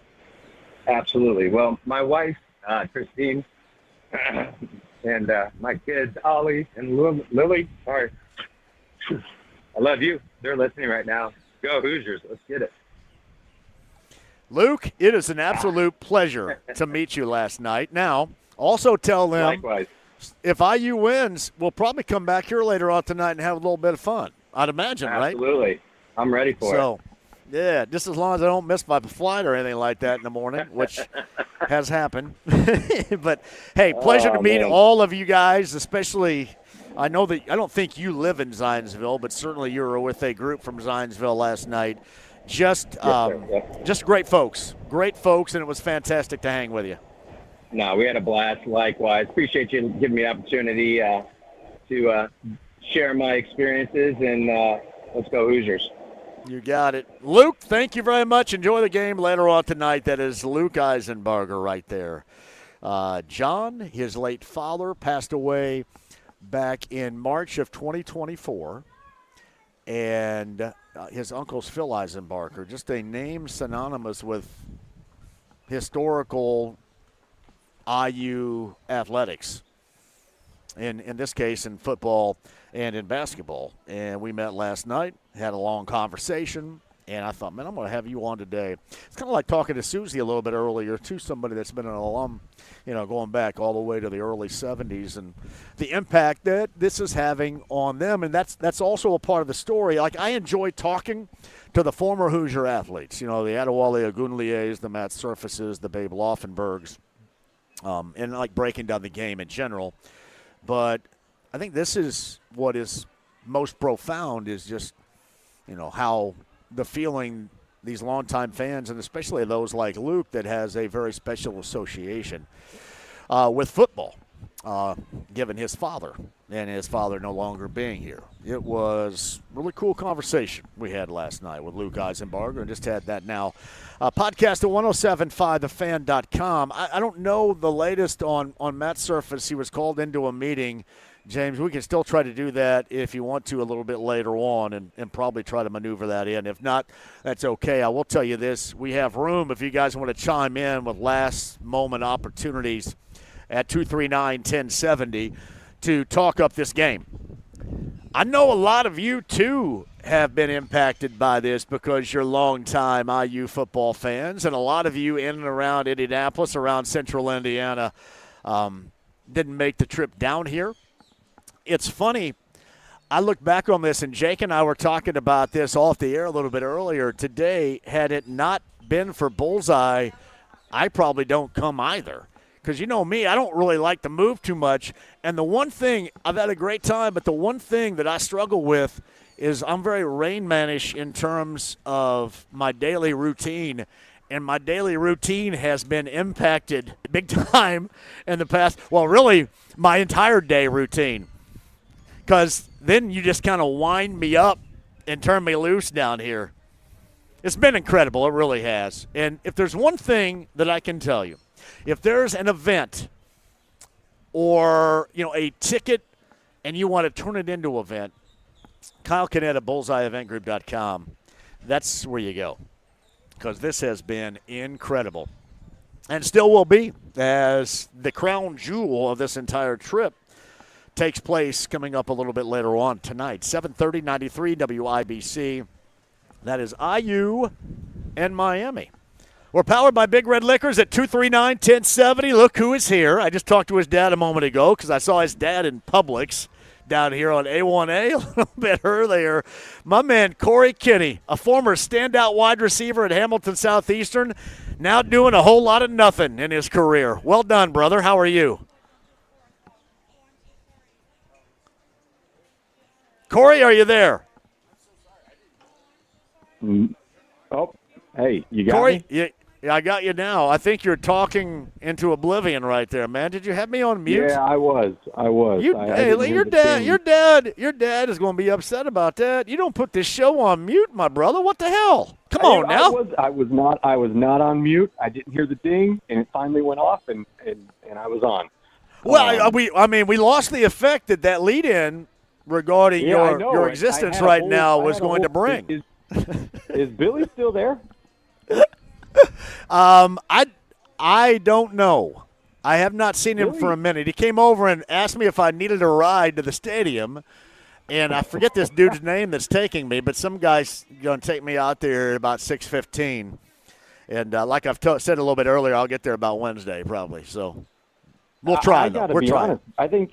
I think Billy might have missed his calling. He sounded comfortable on the air. He did, man. He did. I mean, normally they put the headphones on and they put it on bass backwards and stuff, and he put those things on right, put that microphone right up to his mouth. Yeah. All good. Seems like old times with your dad. I know. Hey, I wish I was down there. It sounds like it's a good time. You're complaining about it being 65 degrees. And I'm not complaining. I'm understanding of your situation and others back there. But sitting down here, it is a little chilly. Faucet, John. I'm dripping a faucet so I don't burst a pipe. So are you really? You can yeah, hell yeah, it's 9 degrees here. Is it really 9 right now? Is that what it is? Man, I didn't. I don't know if Blake turned my. That was the last thing I saw on my car's. That was the last thing I saw on my car's thermometer, probably about an hour and a half ago. I don't know if I told Blake to run the faucet back there. That's problematic. I hope I don't have burst pipes. Might want to run that by him. Come on, man. Hey, but anyway, I'm not going to keep you very long. I was very impressed with my dad's on-air debut, and I think that if we just keep playing the way that we've been playing, and we don't make mistakes, I don't know if there's a team. And by the way, I didn't play at Franklin. I played at Hillsdale. I don't think. No. It was Engelpuke. Mark Engelking played at Franklin. Engelking played at Franklin. Yeah, okay, Engelking played. And the thing about Engelpuke is this, and we love him, but he is a wide receiver. He went and played at Franklin where they never threw the football. So he was perfect there. Yeah, I caught a whole lot more passes than Engelking did. I can just tell you that much. I love Engelking. He's a good dude. But I do too, man. We all do. There's no doubt about that. By the way, too, he's normally staked out at Coach's Tavern. And speaking of Coach's Tavern, I ran into the awesome Tom Sutton a little bit earlier in this weekend, too. So Tommy S. is down here of Coach's Tavern. So cool. Nice, man. Well, hey, you enjoy it down there. I'm going to sit up here and freeze my you-know-what off. I wish I was in the phase of life that my dad was in where I could just go to Florida on a whim. Yeah, right. But unfortunately, when you got a 9-year-old and a job, you can't do that. You got it. Pal, enjoy the game later on tonight. We'll see you again soon. All right, brother. Thank you, Corey. 239-1070 as we are live at the Diplomat with BullseyeEventGroup.com and powered by Big Red Liquors. That is your big game party HQ. BigRedLiquors.com, 100-plus locations. I flat guarantee there is one near you. And George is up next at 239-1070. Hello, George. How are you? Hey, John. I'm doing great. Originally from Anderson, Indiana. Right now I live 2 miles north of where you're sitting right now, buddy. Well, I'm looking that direction, 2 miles north of where I'm sitting. Is the wind a little chilly? Is the wind chilly where you are, like it is with me right now? It's chilly, just getting the sun, but you got to get to the Broadwalk. I wish you had time. I'd like you to walk on the Broadwalk up here to the Blue Wave. I'd buy you a couple drinks. We had a couple drinks. Oh, well, I normally would be all over that, George. Seriously, if I didn't have to go out here a little bit later on, I'd be all about that. Well, here's what kind of got me to call in. My buddy Chris Jones told me you were down here. And shout out to Chris Jones.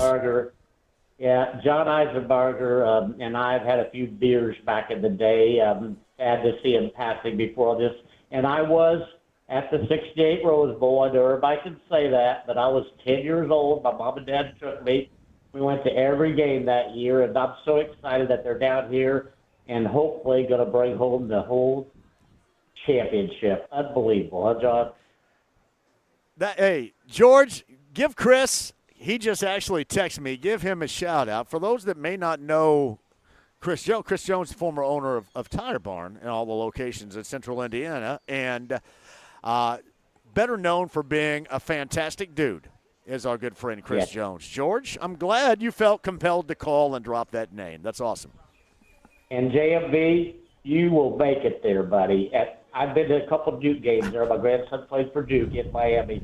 You'll make it there because you're going all late. Right. You'll get there in 40 minutes.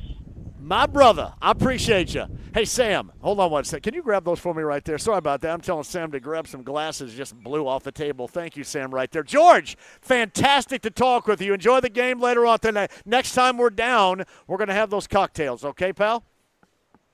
You ask Chris for my number, buddy. You got it, buddy. That's George right there. George is 2 miles up where we are in South Florida, which would put him somewhere between, what is that, Hallandale Beach or somewhere, I think, over there. I don't know. Maybe I'm getting that. I mean, it has to be. The Atlantic's out there. If you're watching via the AAA Membership Lounge via YouTube Live, the Atlantic, you got my Baywatch shack right out here, too. I've been holed up in that thing for a couple of days in my Speedo. But you've got the Atlantic right out there, and I'm assuming that George is calling just 2 miles up as you go toward Fort Lauderdale. We're in Hollywood Beach, Florida with BullseyeEventGroup.com, powered by Big Red Liquors, and Kenny is up next on the show. Kenny, welcome in. How are you? I'm good, brother. How you doing? Kenny, fantastic, pal. Go ahead. Hey, I was just going to tell you, man, cheer hard for them boys tonight. They're going to put a butt whooping of biblical proportions on the U, bud. It's going to be nasty. We're going to look at the I like the biblical proportion reference right there. That's well done out of you, Kenny. Yeah, there's going to be a lot of sore rear ends there in Miami, bud. It's gonna hurt. They're going to need a donut for sure, bro. You got it. Kenny, enjoy the game later on tonight, pal. You got anything else? Nope, that's it. Have a blessed day, bro. You too, man. Thank you very much. Again, this is very easy to break right here. I mean, there's no frills as far as this is concerned. The thing that normally leans winning to losing, we know this to be true in any sport, is maintaining possession of the ball, not turning it over. And you've got two teams, one that absolutely buries your ass if you do it, and another that will more than occasionally do it. And if I use able to, as we've witnessed so far, play at the execution level and the precision as they have and stay mistake-free, and I should also bring up, even when you make mistakes, they've been able to make up for those mistakes through hustle. You know, just being in the right spot at the right time. And that creates your own breaks when you do that stuff. It's like you go back to the Oregon game and, you know, the fumble of Dante Moore where his arm was bumped. I mean, you create your own mistakes. I mean, they'd already, with Pons, you know, they've already announced their presence with that takeaway pick six to start the game. And even with Oregon being able to go right down the field offensively to even that game up at 7, you kind of knew that the stage was set. You just knew. And that seed was planted of significant doubt in the minds of Oregon. And when you have a team that continues to make play after play on either side of the ball, and that becomes a mountain to try to get over, especially if you're another team and you find yourself falling behind. So two things right here. Miami does not at all want to turn it over, which they are very capable of doing. And you don't want to fall behind and at all become predictable for Carson Beck. because he has been problematic often for this team this season. Wasn't in the game at the end against Ole Miss. Now, that's what everybody remembers right now. But more times than not, there has been an issue there. Hey, we're live. Big Red Liquors powers us with BullseyeEventGroup.com. At the Diplomat, we are outside right next to the Atlantic Ocean, Hollywood Beach, Florida, getting you set for a national championship game with Miami and IU coming up later on tonight. 93 WIBC, they have your coverage. I should remind you that the Pacers coming up here later on tonight as well. 93 WIBC with your coverage coming up later on tonight. I believe there's a way with the ESPN family of networks where you can also get the video, the national championship game, and then the audio synced up automatically with Don Fischer and Buck Sewell with the Hoosier broadcast, which is awesome. I know a lot of you try to coordinate that anyway, and sometimes with good results, sometimes not. But you can get that later on tonight with the ESPN family of networks, too. And also you got the McAfee guys that are doing their normal thing, too. That may be ESPN2, I can't remember. But you can check it all out tonight. They're going to be multi-ways. You can watch it well beyond, Fowler and Herb Street.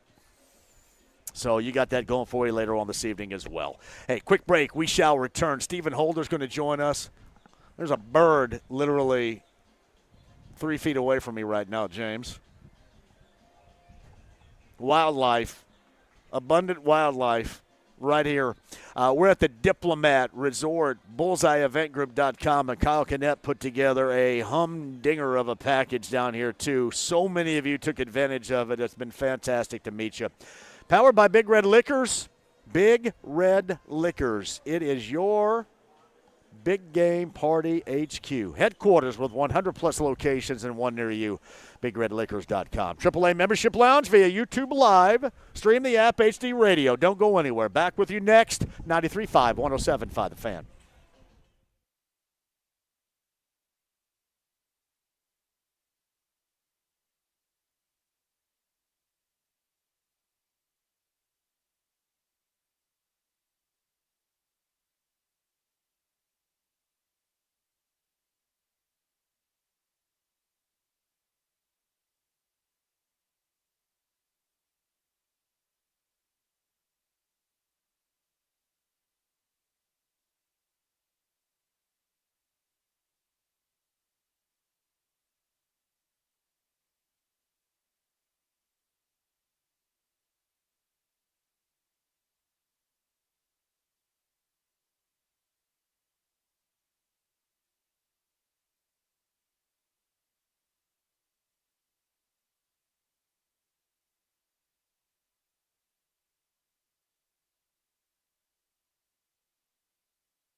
Hey, John here for the best in realty. Mark Dietel Realty, 317-755-4232. That's markdietel.com, MarkDietel.com. Today, maybe the situation you're in is not the same as others. Understandable. Hey, life is a path, and sometimes you don't need as much space as you once did. That's downsizing. That's when the kids go off to college. Empty nesting. Maybe you come to that realization, going to get rid of some of that old stuff and create a little bit more space. If you don't need it, Mark Dietel can handle you. If you do need it, if you need more space with a growing family, Mark Dietel can handle that as well. It's Mark Dietel Realty, the only real estate expert I trust and recommend with the sale of my home.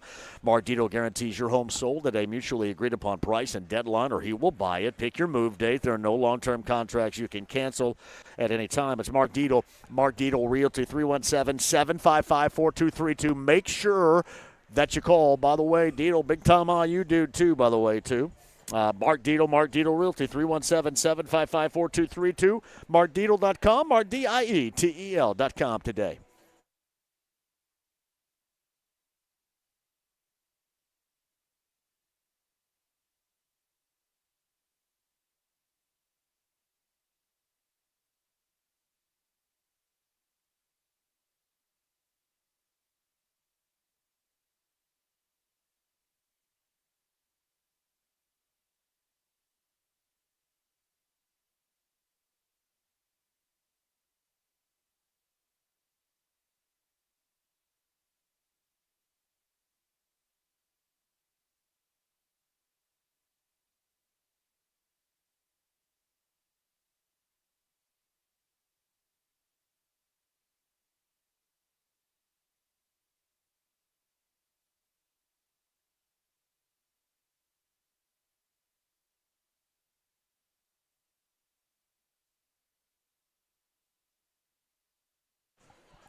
John here for Premier Weight Loss. I've been touting this now for a year and a half, and touting it for a reason, because it absolutely works.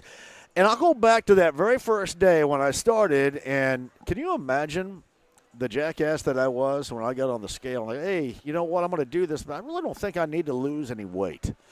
And I got on that scale, this whole in-body thing. It does everything from your body fat percentage to visceral fat and all this stuff. And I got on that, and my big rear end, 255. I had no idea. I thought like somebody was standing on it with me, or maybe somebody had put a piano on my back before I got on it. 255. And then 80 pounds later, clearly I needed to do something. I just needed to be nudged in the right direction. Good advice, and that's what I got from Thomas and Sam and Lauren and the gang at Premier Weight Loss. And you could too. And I can also give you that advice on how this works too. You know, one of the amazing things about it is the body fat percentage. Starting at 35 and being down to 12 right now has been magnificent thanks to Premier Weight Loss. In fact, I feel better, feel as good as I did when I was in my teens, and you know, it's still not a spot that I can ever remember being, and it's all thanks to Premier Weight Loss. If you want to begin your weight loss journey, that's PWLND.com right now, PWLND.com at Premier Weight Loss. Tell them I sent you. Get started on your weight loss path. Do that today, PWLND.com.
The Ride with JMV. I think it's time to sharpen the saw now. Throw those warm fuzzies out the door. You know, you don't go to war with warm milk and cookies. 93.5 and 107.5. The Fan.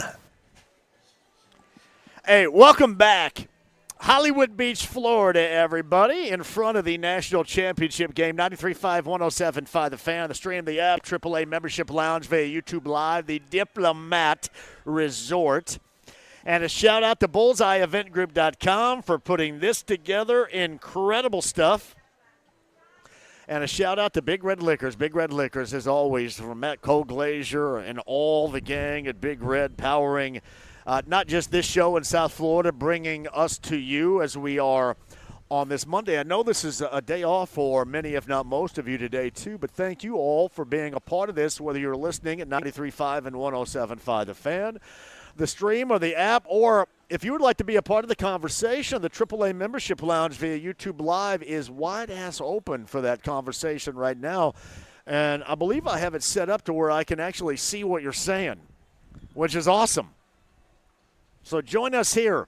I'm working presently on the text stream. I know you guys have keep sending those at 317-239-1070 on the text line. And one of these moments I'll end up getting logged into it and then being able to respond and read some of those off.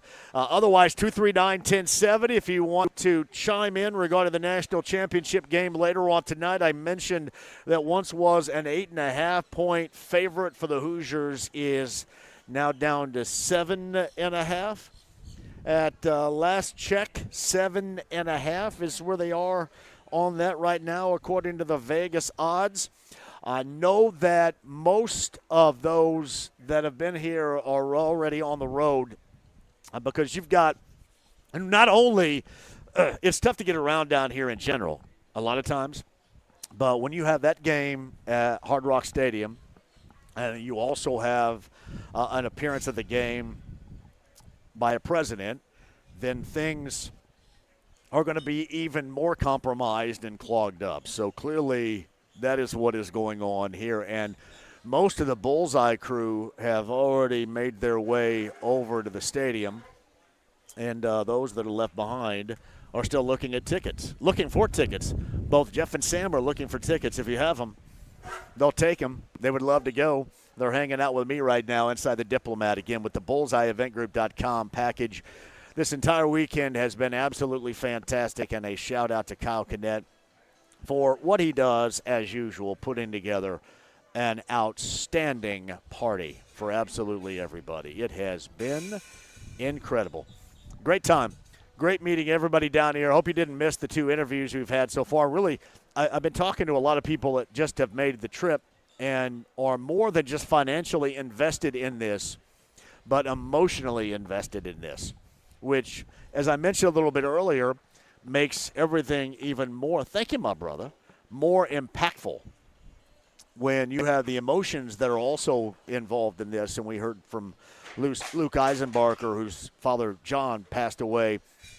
That was March of 2024 before, ultimately, all of this officially started with the Hoosiers and how we know them right now, but was of legend in the IU football program going back to that first Rose Bowl appearance in 1967.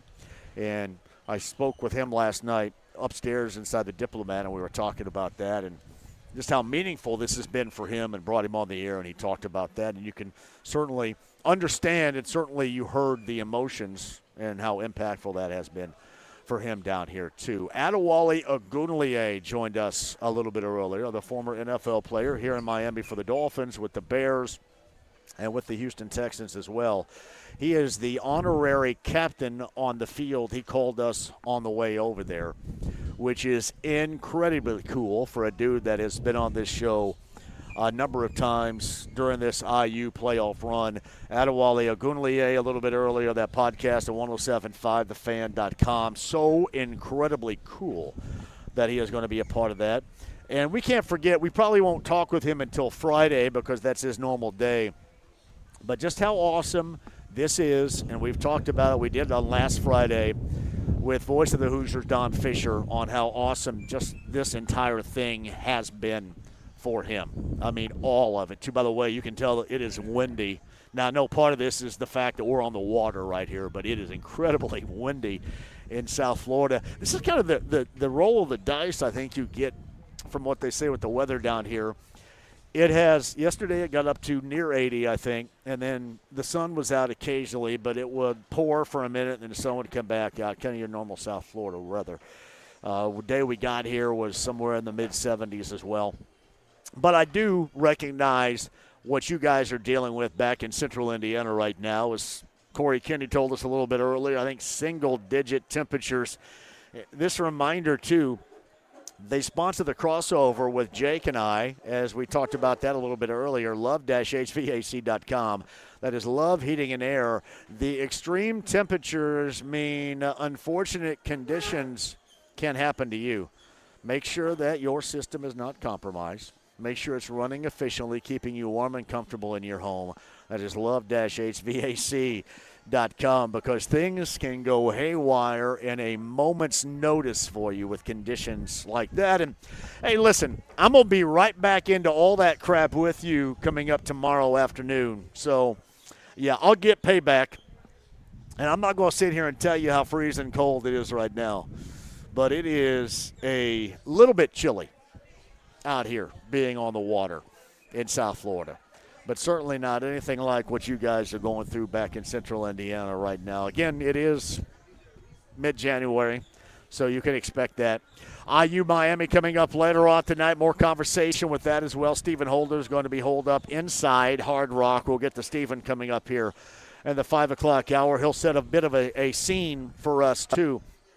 I know the one thing that I have noticed regarding this, and you get it from Michael Irvin, and by the way, SNL had an on Weekend Update with a playoff of Michael Irvin a little bit earlier. Two things that I watched that I normally don't watch that I thought was pretty funny. And again, I do watch SNL and the Weekend Update stuff when I can, but I saw that. That was pretty good. But if you haven't seen the CBS Sunday morning piece, and I'm sure you have by now or somebody has told you, you can see it online with IU alum and Indianapolis East Sider Jane Pauley, you have got to see that. That is awesome. The piece that she put together for CBS Sunday morning, I think, is when that aired yesterday. Outstanding stuff it was. You may have already seen it on the internet, but certainly if you have not, it's going to be easily located for you too.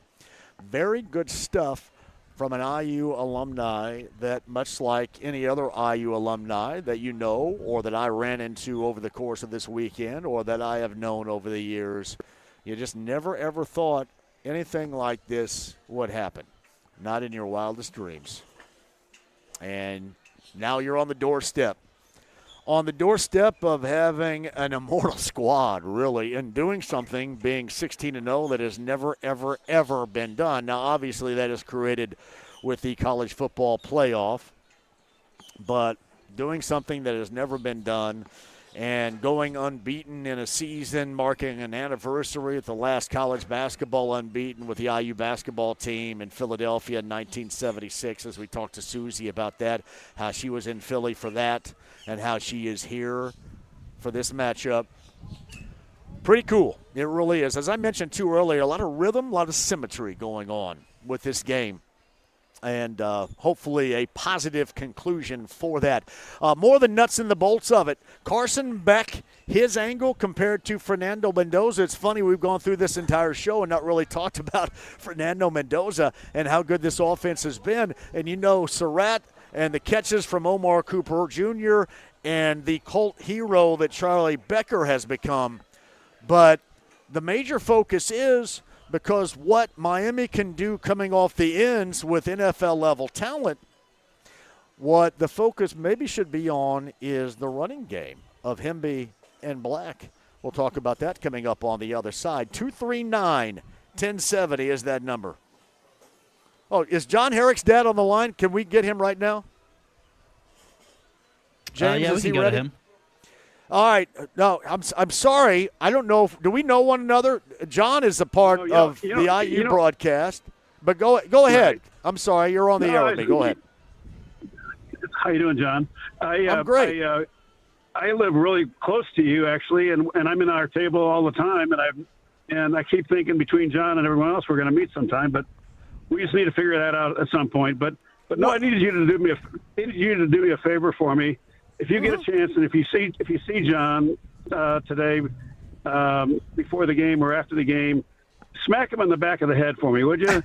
Because 2 weeks ago I was getting these pictures of John and his wife walking up and down Rodeo Drive, and then last week it was pictures of him, at these different parties in Atlanta, and now I get pictures of him walking up down the beach, Miami Beach, with his wife. And it's friggin' 10 degrees here. It's just a little annoying.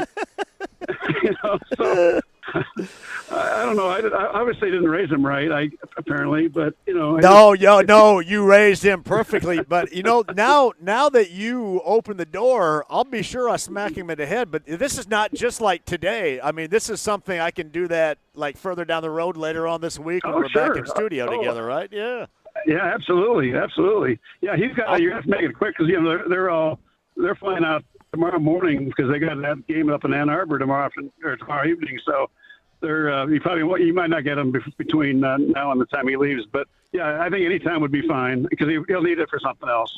Well, that is it is awesome. I think that they have been staked out at the Intercontinental. I don't know where that is compared to where I am right now on Hollywood Beach, but I know just by the video that I've seen, he's having a great time. And please, if you ever see us in our table, walk up and join because we do that a couple of times a month when, he doesn't have a game, coming up immediately, later on that morning, for example, or when he's not on the road. They normally will call and say, hey, we're going down there. You want to meet us? So, yeah, please join us sometime. We'd love to. No, I'll do it. And the thing is with John, in all seriousness, he has the greatest job in the world in the standpoint that he gets to work with the greatest sportscaster, I think, frankly, of all time. But I'm a little prejudiced because of listening to Don for 45 years or whatever, or more 53 years, I guess now. But it's just it is so cool to see this team and everything that's going on, and I'm convinced we're going to have a big victory tonight, and it'll be great. So. Thanks so much for taking my call, and I look forward to seeing you guys soon. You got it, pal. Thank you very much. Thanks for the call in right there. Yeah, John is a part of the network coverage with Don Fischer and Buck Sewell. And while I'm thinking about it, I want to give a shout-out. I've known him for a long time. He is a fantastic engineer named Jake Robinson. Now, Jake also has his hands on the Colts broadcast, so Matt Taylor can speak to this. He knows just how great, how valuable Jake is. And they use, I think, a colleague of Jake's, Noah, on the Colts broadcast. But Jake is a part of the IU radio network. He is as crack an engineer as you're going to find, not on crack, but a crack, meaning a fantastic engineer. And he actually reached out to me today, and I didn't have a parking pass over there. And he goes, hey, I got an extra parking pass. You want to give it to your driver when you're on your way over there? So Jake Robinson and those folks with the IU Radio Network set me up with a parking pass over there to give to my driver. So thank you very much, Jake, for that. As he does, and I know Don gives him credit all the time. You're not going to find too many better than Jake Robinson. Jake, thank you very much for that gesture a little bit earlier today. All right, quick break. We'll come back. Powered by Big Red Liquors, Hollywood Beach, Florida. We are at the Diplomat Resort with BullseyeEventGroup.com. And Stephen Holder's already at the Hard Rock. He is a Miami grad. That angle with more on Tony and Beck, that possible conversation. And then how about bringing up the running game of the Hurricanes, too, with Fletcher Jr.? We'll do that coming up, top of the hour. Stephen Holder, that and more. Also, a little bit of dip toe-wise into the NFL and the changes of scenery at head coach, the additions and the subtractions, and the divisional round weekend. That and more coming up. Don't go anywhere. South Florida, Hollywood Beach, Florida, BullseyeEventGroup.com.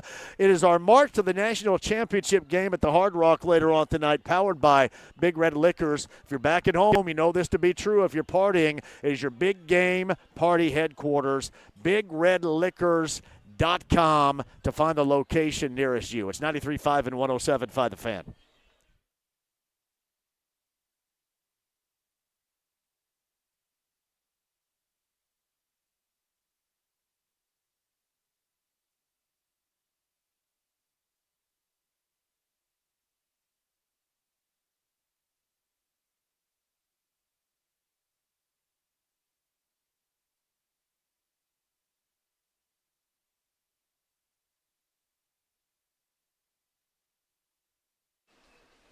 Hey, John, for Andy Moore, Buick GMC, 131st State Road 37. It is in Fishers. Quick shout to my man, Eric Wilson. Who needs a new ride?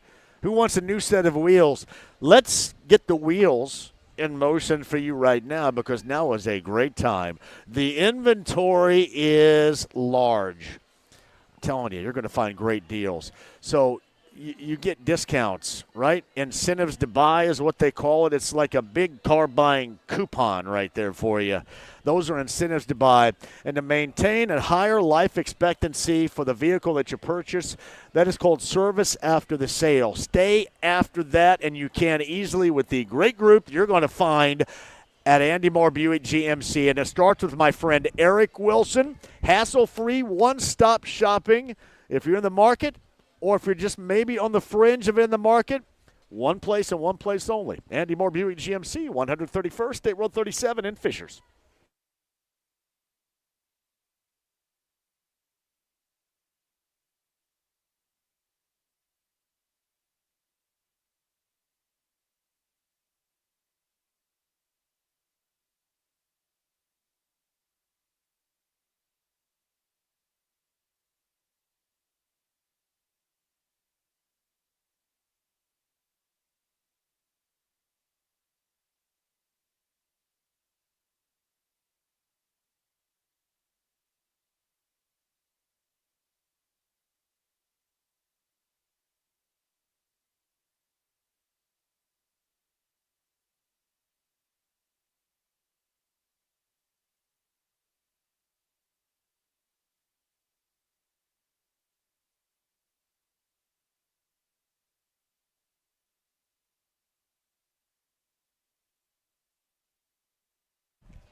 Hey, John here for the best in plumbing. LD Smith Plumbing and Drains at 317-927-7186. Why drains? Because the exact weather you're getting right now will certainly compromise the foundation in and around your home if you have clogged drains. In fact, I bet you have drains where you don't even know you have drains. So specifically, you're calling in the best to make sure you're clog-free. Or in moments of extreme temperatures, when your pipes, you don't want compromised pipage. None of us do. So making sure that, A, you're covered before, or certainly if you get into an emergency situation because of the extreme cold temperatures, you call upon the best. That's Lance and the local team at LD Smith Plumbing and Drains. 317-927-7186. That's online, ldsmithplumbing.com.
The Ride with JMV. We're brothers. We can drag teams into the deep end because we know that we're going to stick together and we're the strongest glue ever. 93.5 and 107.5. The Fan.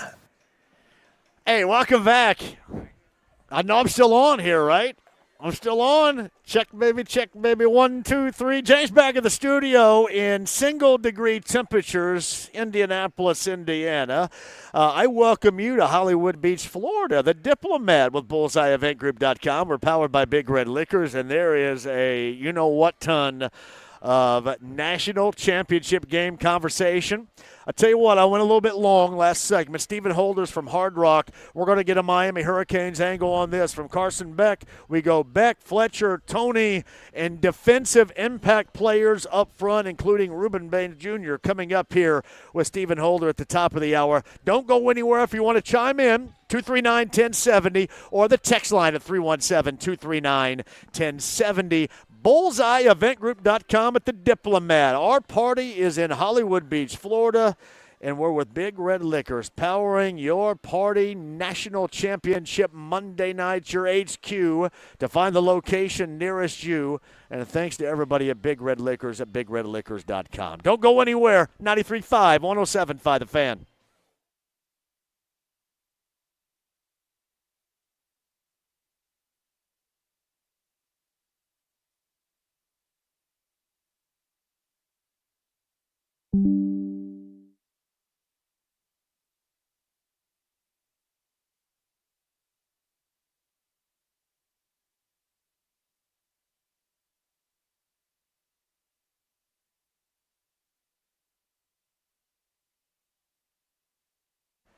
Hey there, it's John for Premier Weight Loss. Hey, I'm going to continue to tell you that because so many of you have reached out and said, hey, how have you done this? I want to do this too. I want to lose some weight. I didn't really think I needed to. And, get a little bit of inspiration. It's funny. I mean, you can get inspiration from a lot of different places. But once you really concentrate on getting it done, with the help of Premier Weight Loss, you will get that done. That's Thomas and Sam. Sam has been awesome for me in the past year and a half, making sure that I maintain, that I'm reaching goals, that I'm doing the work as well. And then it is the hard truth about where you are and then the progress that you're making every single month with Premier Weight Loss.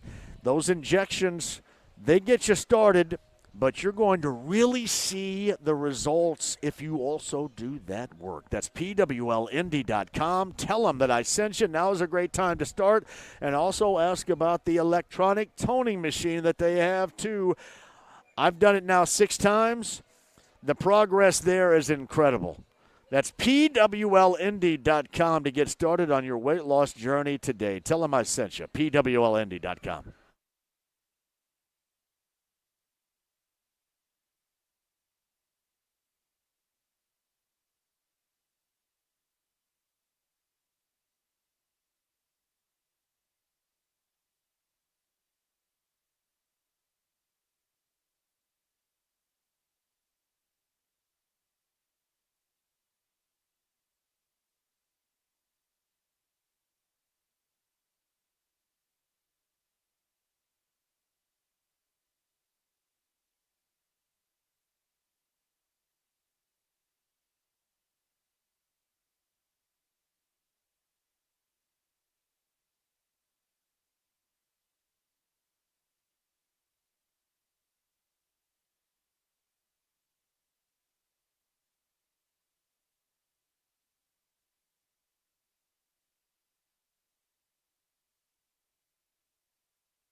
Hey, John here. If you want your real growing hair back again, maybe you've just looked in the mirror and thought, wow, what's going on here? That's Darren Andrews at WeGrowHairIndy.com at 317-522-2995. That's WeGrowHairIndy.com.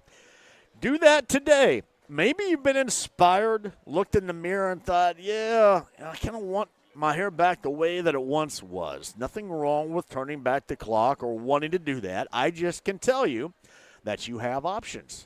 You have options of your real growing hair. 317-522-2995. Tell Darren Andrews that I sent you. WeGrowHairIndy.com.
The Ride with JMV. I understand why there's been a lot of skeptics, but I only have one thing to say.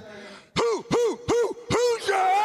93.5 and 107.5. The Fan. Coverage of this run to a national championship is brought to you by True Blood Real Estate. Experience the True Blood advantage online at trueblood.com.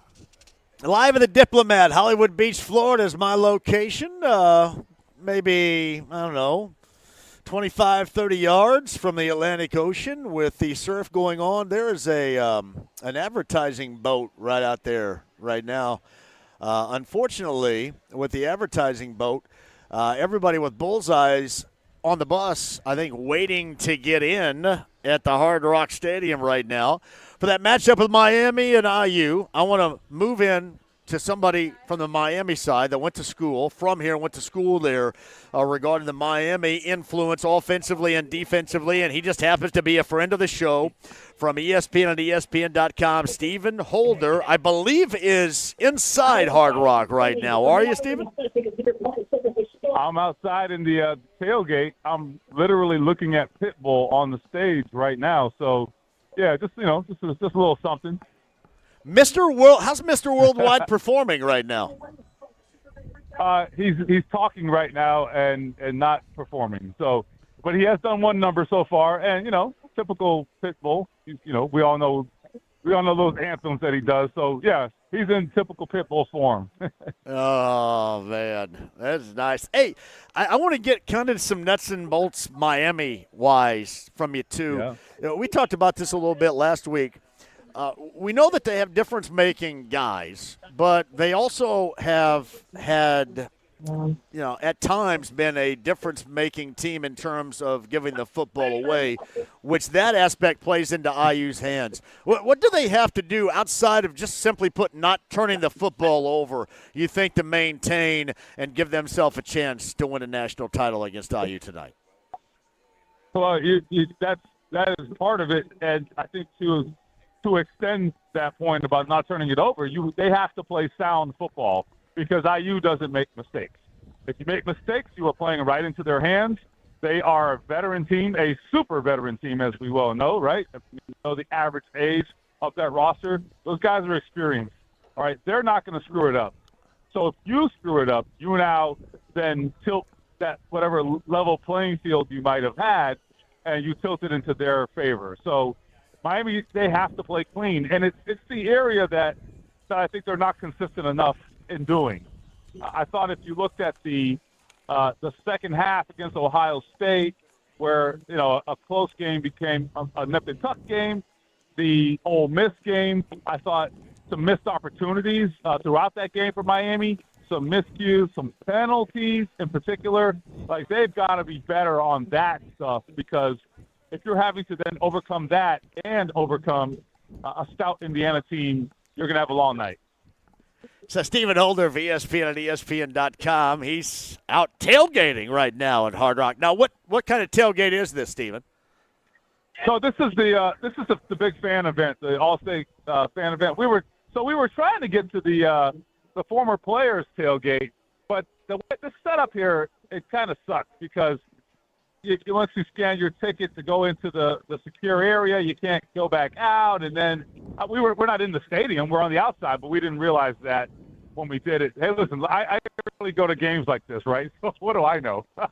I show my media credentials and I keep walking. so right. I'm definitely a fish out of water here. But anyway, so we were going to go to the former. I understand there's a former player tailgate. A couple of my friends had talked to some guys over there. Obviously, I know some people, so we were trying to make our way over there, but it's a cluster here. Yeah. One thing I want to ask about, I brought this up regarding Black and Hemby for IU being necessary. They've been so good at running the football, but with Fletcher, he's been pretty good as well. The dynamic with Miami, how well do they have to run it, you think, to maintain, as we talked about, keeping that distance and give themselves an opportunity here against the favorite Hoosiers? I think they need to come out running it. I think that needs to be the strategy. I mean, this is probably obvious, and I'm sure Indiana's, prepared for it, but I think that's where they match up best. I think you put that freaking 330-pound offensive line across the board, go let those suckers go hunt somebody and block somebody and carve out some holes. I think that's the style of game that they play that teams are not accustomed to defending. I mean, who does Indiana play that plays like that? Nobody plays like that, right? So, but here's the trick. We found this out in the Ole Miss game. If you get behind the sticks in terms of down and distance, particularly with penalties, it becomes very difficult to play that way. You can't go out there and bludgeon them when it's, 2nd and 9, right? So you have to play. You have to keep the game in a manageable situation from down and distance for Miami to be able to play the style that they want to play. And then, of course, once you do that, once you establish that, then you can go to the play action. You can go and hit some shots down the field, which they need to do as well. Stephen Holder is with us, Miami grad. He's already at Hard Rock with the game. 7:30 later on tonight with Miami and IU for a national title. We know how impactful Kurt Cignetti has been in 2 years with the IU program, taking them from absolutely nowhere, the bottom, to the top, and potentially to win it all. But there's the stirring of echoes that would go on with this Hurricanes program of past greatness. Where is Mario Cristobal in terms of restoring the order that a lot of Canes fans have long since wanted to see for a while? No, I love it. He is a former Cane. He played with the greats, okay? He was there with Jimmy Johnson. He was there when this thing really got off the ground. So he understands the culture. He understands the foundation. I had reservations about game day stuff with Mario. And there were times this year where I still had those reservations. But I think his understanding of the landscape, his understanding of Miami high school football, absolutely second to none. He is a first-rate, off-the-charts recruiter. And if you can get Miami kids to stay home, you are going to have a damn good football team. And that is what we're seeing. I remember, look, I'm a former Miami Herald high school reporter. I was there when guys in the early 2000s started trickling out of state. And we were like, what is happening? Why are guys going to Alabama? Why are guys going to Ohio State? What's happening here? And that trend, really, it became a trend, I should say. And I'm not saying that it's never going to stop because teams will recruit the hell out of South Florida, as you can expect. But he's getting more of the elite players to stay and give Miami a shot and to bring Miami back into its era that they want to be in. And I think that is as big an impact as any that Mario Cristobal has made. And I love it for that. You're at the stadium. I know you got to run here. I'll respect that, and thank you for coming on. But have you noticed, because we've all kind of guesstimated where we believe the crowd numbers are going to be and what that lean might be, have you learned anything very early on before the start of this game as far as the crowd representation tonight? I'm not going to lie to you. I see a lot of damn red out here. A lot of red. And I don't love it, man. I don't love it. I'm not lying to you. Listen, my friends and I were just talking about this, and we were trying to rationalize it. Listen, my philosophy is all the Miami fans sold their tickets, and they're at the strip club right now. So I have no doubt. There are plenty to choose from. And I think that may well be the case. The other thing I was rationalizing is this. I think a lot of them were tailgating outside in the parking lot. They brought, grandma, your cousins, everybody. So, they're not inside yet. The Indiana fans don't have that same sort of infrastructure here. We'll see. That's what I'm telling myself, and I'm hoping that's true. There are a lot of Miami fans outside tailgating. I will say that. But inside, so far, heavily in favor of Indiana.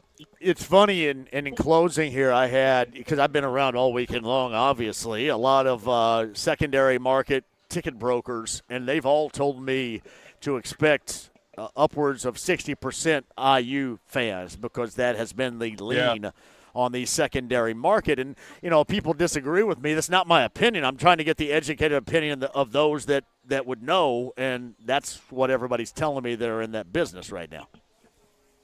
Yeah, look, man, all I can tell you is they're here in force, man, and we'll see, in short order. We'll know pretty soon what it really looks like. But the early evidence is that they're coming out in force, man. I would say right now I'm not betting on Indiana being outnumbered.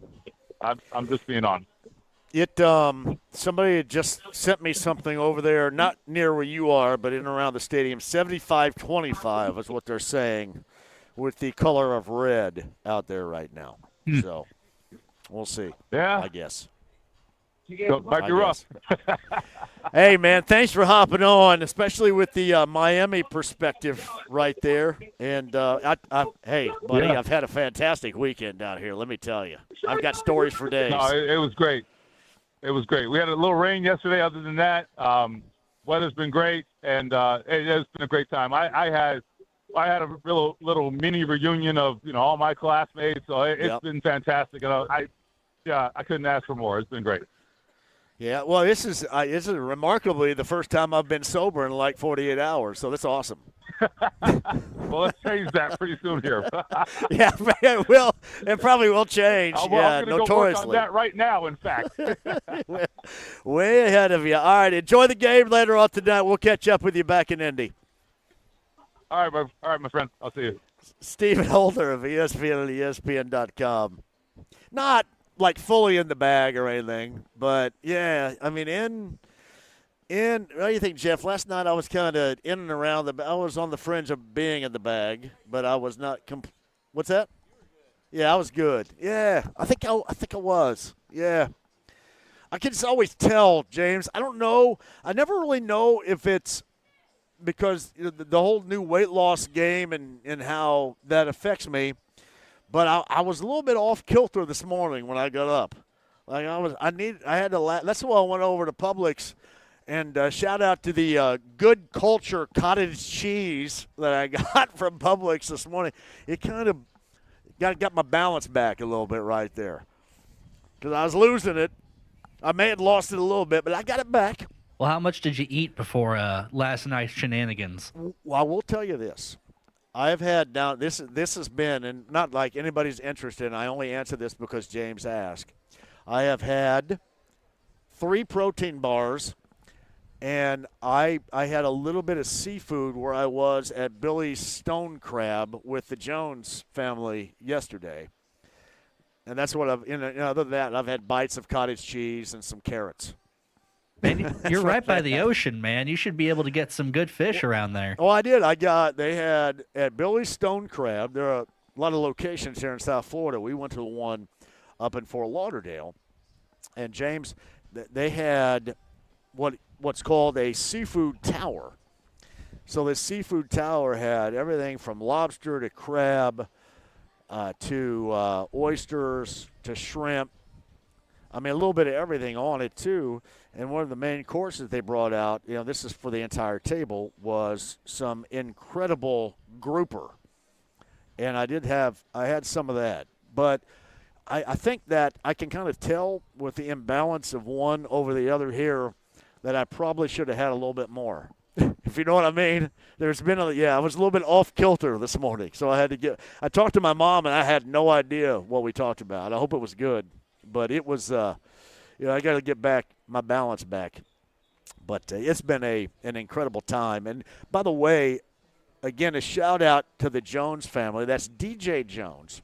DJ Jones, if you remember, was on with me before the Big Ten title game when we were at Tiebreakers on Mass Ave. And he came on the show, a former Ohio State tight end. And his son Isaiah was not recruited by Ohio State. Isaiah has been a standout linebacker for IU, and I kind of was mixed into he and his entire family and hung out with them. We were on we went on a little yacht cruise yesterday and such, which was a great time. And then we posted up for a minute, docked and posted up at Billy's Stone Crab, and that's where I ate with all those guys. But I got to thank them for inviting me not only there, but they have an Airbnb home that is up in Fort Lauderdale.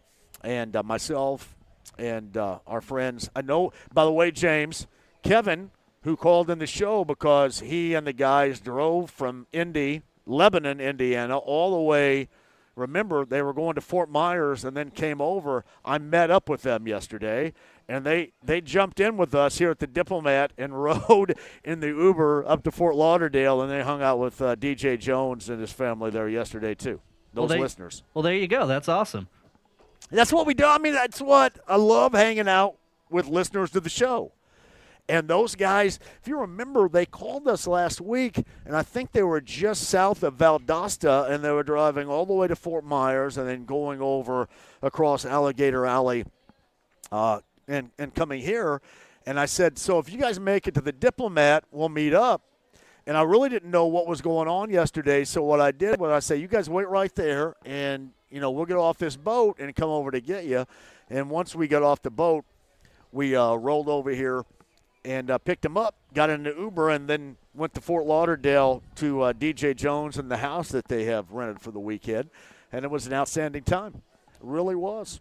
So I played euchre, and I've never played euchre in my life, which I have no idea how I'm like Hoosier guy and never playing euchre, but I've never been big into card games like that. And euchre was going on and pool and stuff. It was a great time, but maybe even better is the dynamic that DJ talked about between his time. The first pass he caught at Ohio State as a tight end was from Kirk Herbstreit. And Kirk Herbstreit, of course, is now doing the ESPN broadcast. And, that whole dynamic of his son not getting recruited by his alma mater, but staking his claim. And the one thing that Isaiah Jones has said and talked about that he has really wanted is a legacy. And I think oftentimes we don't think about that. If you remember, when we first had high school players, leaving and then going someplace else for a senior year, I mean, these guys are still going to be located. There's not much of a need to do it, but they do it because they probably get paid. And certainly there's a level of maybe competition and a level of training that you're going to get and more of a concentration on basketball than being, a regular high school student. But you're still going to get found. But the one thing that you lose in that entire process is your legacy. And we have seen across the board so many high school kids that have made that decision to leave high school and to go and play at a basketball prep school for a year or two, and you end up losing that legacy. And that also holds true for those that get into the transfer portal. You get into the transfer portal, for example, sometimes you decide, like you win a national title, for example, and then the next year you decide to go someplace else, you're going to be largely forgotten. But the impact of a legacy for these, for example, if IU were to win, hypothetically they win, the legacy that you're going to have for those that accomplish that, and then for those that are staying around. For example, Isaiah Jones is going to be a senior linebacker next year. And the legacy aspect of that, being a part of this team, this group, and these accomplishments in this 2-year window. Remember, he was recruited by Tom Allen. A lot of these guys still on the team recruited by Tom Allen. And you've got a lot of teams. Everybody comes at you, even if you're not in the transfer portal. They're going to find means and ways to get a hold of you and, try to change your opinion and change your mind. Because this is a year-to-year, really a moment-by-moment free agency is what the transfer portal and NIL is. But it's really important for a lot of these guys to maintain their legacy as well. And that's what I learned from the Jones family that is most important beyond just winning, too, for their son Isaiah, was maintaining his legacy of this is what I accomplished. This is what this football team has accomplished for the first time for that university. And you think where he was with that recruiting class, where he came in, what's interesting about that particular recruiting class of Tom Allen, Taven Jackson of Center Grove was a part of it. But initially, and this is something I was unaware of, initially Josh Hoover, who is at TCU and was in the transfer portal and is going to be the quarterback in Bloomington next year, he initially was going to be a part of that too. So kind of interesting, the whole dynamic and the way this works. But believe me, it's not lost on a lot of us out there that respect those that want to maintain that legacy. In this landscape of college athletics, more times than not, that legacy is lost. But not for a kid like Isaiah Jones who wants to maintain that. And those are the stories that were told in and around the table with his father. It was just awesome stuff, just sitting there and kind of soaking all that up and what this program and, this opportunity and this group, Brian Haynes, what he means. Brian Haynes has been a guy, his defensive coordinator, that has always stuck up for him. Always said, you know what, there's something more, and we have watched him transform into a fantastic defensive player for this Hoosier team. But the legacy portion of it is incredibly important, and I find that incredibly admirable, especially in a world when you can leave at a moment's notice and get paid a hell of a lot more wherever you go. Your interest is high around college football, but you're pretty comfortable and certainly happy with what you've accomplished. There's more to accomplish, but certainly maintaining your legacy. All right, quick break. We shall return. Hey, we are live, Hollywood Beach, Florida. Thank you all for joining us. We're at the Diplomat Resort with BullseyeEventGroup.com. J-Law just texted me, James, they have pulled into the parking lot. They left at 4 o'clock. It's 5:24. So they are in the parking lot right now on the shuttle bus. I don't know what that means for me. How many miles away is the stadium from where you are right now? Jeff, how many miles away is Hard Rock, Jeff? Do you know? What is? Yeah, about 10 miles, something like that. I would guess about 10 miles, James. About 10 miles, and it took them almost an hour and a half to get there. Took them almost an hour and a half. Oof. Yes. I'm not playing the music. I'm talking sports talk at Indianapolis. That's okay. No interrupt us right there. It is all good. I can play the music if you guys want. Good to see you. Good to see you, pal. We're getting ready to go to the – what's that? In this house right here? Oh, he is. Are you guys from Indiana? All right, I'm sorry I'm talking to you guys. Hey, you guys can see him in the background walking right behind me. There you go.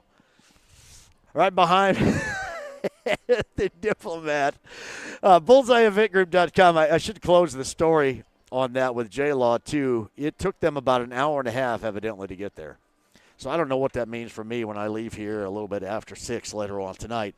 Courtesy of BullseyeEventGroup.com, powered by Big Red Liquors here in South Florida as we inch closer to a national title game with Miami and IU. Hey, more to come at 239-1070. Final thoughts. Indianapolis, thank you all for joining us. Central Indiana, I know a lot of you are here, but certainly a lot of you are still holed up in Central Indiana where it's single-degree temps. But the enthusiasm is incredibly high, running hot for IU and Miami coming up later on tonight. 93 WIBC with the broadcast, Don Fischer, Buck Sewer, and John Herrick coming at you later on tonight. The Stream the App, AAA Membership Lounge via YouTube Live, the silhouette of me with the Atlantic Ocean and the beach in the background. We are again with BullseyeEventGroup.com at the Diplomat Resort, powered by Big Red Liquors on 93.5 and 107.5 The Fan.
The Ride with JMV. I'm wondering, just from a historical perspective, what a national championship would mean for each of your programs on Monday. Coach Signetti.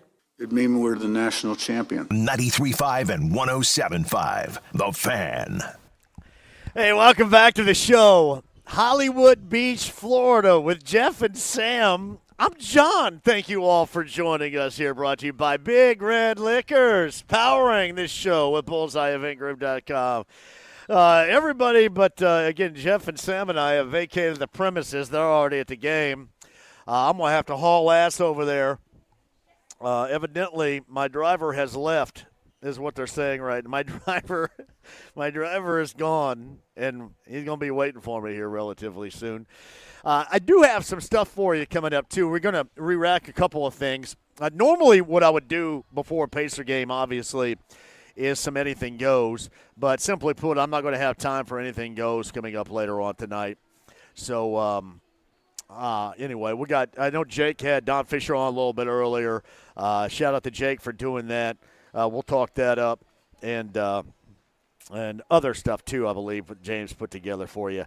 Coming up a little bit later on this evening. By the way, 7 o'clock for the Pacers tonight. Pacers on the road in Philly versus the Sixers. 6:30 your coverage begins. Pat Boylan will be in our studios in downtown Indy later on tonight, beginning at 6:30. For you right there. All right, 239-1070 is that number. All the way to Southern California we go, and our good friend Jim McCann. Hello, Jim. How are you? Hey, John. I'm great. Hey, wanted to share with you how much I'm enjoying today's show. I love that you opened with Susie, and I think Bill followed her not far after. And with this being a historic journey for IU fans, I mean, like no other college ever. It is just a great story. There are a lot of college football fans pulling for IU, but hearing some people be emotional, and I think Susie said her journey started in 1964. Yeah. Those loyal fans, those people that still were at the stadium when you're not winning, and they're there with the program, and people like J-Law and Gritty. Our hearts are with them tonight. Win or lose, it's just an amazing story. And Jim, what you mentioned and what got me too was the emotion that is evoked from this. And you got that from Luke, whose father was such a significant part of the program, John Eisenbarger, back in 67 with that team that played USC and O.J. Simpson to where they are now, and having lost his father going back to March of 2024. And, I could tell that just in that conversation last night with him, and, the emotion that he had on the show earlier and that Susie had on the show.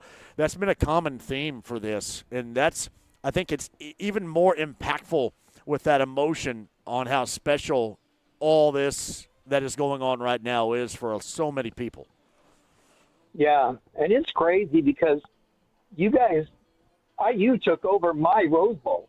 So, and now, listening to Stephen Holder, it sounds like they're going to take over Hard Rock tonight. And that is just outstanding and impressive. And everyone in Indiana should be so proud of how the IU fans have shown up. Yeah, it's going to be something. There's no doubt about it. I am very happy that I'm going to be there to be able to witness it too, and be able to describe it when I get back for the show on Wednesday to everybody, because it's one of those moments. I mean, these are moments in which, you look at Purdue, UConn, national championship a couple of years ago, Colts and Super Bowls. It's so far now in the review. These are moments that are long lasting, but this may be more than anything else that we have seen ever, just because of where this program was and where it was, Jim, 2 years ago. The absolute bottom of college football, and where it is right now is just simply put something that nobody ever thought would occur. This is what makes this, the best coaching job we've ever seen and the biggest moment of date that we have ever seen. And this team being on that particular doorstep is amazing. Yeah, and what Sig's done with the program, I mean, that gives hope to any university, anywhere, any fan, anywhere.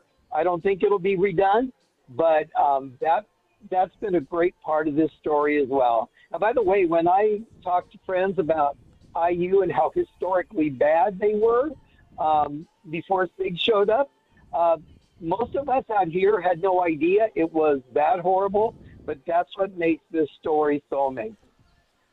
It is, buddy. I know you'll be watching out in Southern California. Hey, stay in touch with us, too. I'll make sure your good friend J-Law keeps it between the lines if I get a chance to see him, if I get there before Wednesday. You two need to chaperone each other. Yeah. You know what? He was supposed to be watching me, and I got a little bit swervy in the last 48 hours. I don't know how much watching he was doing. Well, that's my good friend Jeff, so he's just stepping up. Anyway, all right, brother. You guys have a great time, and go Hoosiers. You got it. Jim McKinn, that's our good friend right there in Southern California. Big-time member of the JMV Takeover on B105.7 every Saturday night, too. By the way, I'll be back for that. I should mention this again, too. I don't think I've talked about it enough. Greg Rakestraw is going to be in for me tomorrow. I don't think I get a flight out of here until like 12:55 or so. But tomorrow is a significant date for me, too. And here's why. And I know that, Greg's going to be talking about, like all the other shows will as well, whether you're talking about the Fan Morning Show tomorrow morning, 7 until 10, or Query and Company with Jake and Eddie coming up noon until 3. Greg Rakestraw is going to be in for me, and they'll all be talking about this game. But I should also mention the impact that tomorrow's going to have for me, because tomorrow, believe it or not, tomorrow is the 16th birthday of Laney Lou. The Laniac turns 16 coming up tomorrow. And I know that she's been cutting it loose back there without me. I know that she wanted to actually be down here, which would have been an absolute blast. But I'm not going to get a chance to mention that tomorrow. It will be a belated birthday mention coming up on Wednesday. But happy birthday to my daughter, Laney, who turns 16. And if you're keeping track at home and you're going, oh, my goodness, your daughter's 16, I remember, yes, exactly. Me too. And I feel the same way about that. Same way. But the Laniac turns 16 coming up tomorrow. Now, it's funny. I don't know. I mean, we're going to have to – she's got a car. I just don't know if I want her in that car, and I've been trying to gently persuade her to get into another. We'll see how that works out driver's license-wise. But the Laniac turns 16 coming up tomorrow, for real. And I will not be in. Greg Rakestraw will be in for me and take you for the 3 hours. As I mentioned, too, I don't get out of here until about 12:55. I'm going to roll over with the Bullseye group coming up tomorrow morning. I think they leave maybe an hour, maybe 45 minutes earlier than I do. I'm actually flying a different airline coming up tomorrow, so I'll be home probably closer to 4 o'clock or so, maybe 3:30. And Greg Rakestraw will take you with complete recap coming up tomorrow afternoon on this national championship game. And you are, as you always will be with Greg Rakestraw, in incredible hands for that coming up tomorrow. And then coming up back on Wednesday, I will be in studio for you. And we'll get you set for – there's going to be a lot of conversation to be had really across the board, too. I know I haven't spent a lot of time on the divisional round NFL playoffs. I know a lot of you are still kind of sensitive, if you will, to exactly the path of the Colts that they're on right now. And we certainly dialed down that particular conversation. But, you're looking at the weekend and Buffalo again being ousted in the divisional round, and their head coach that has had a great deal of success.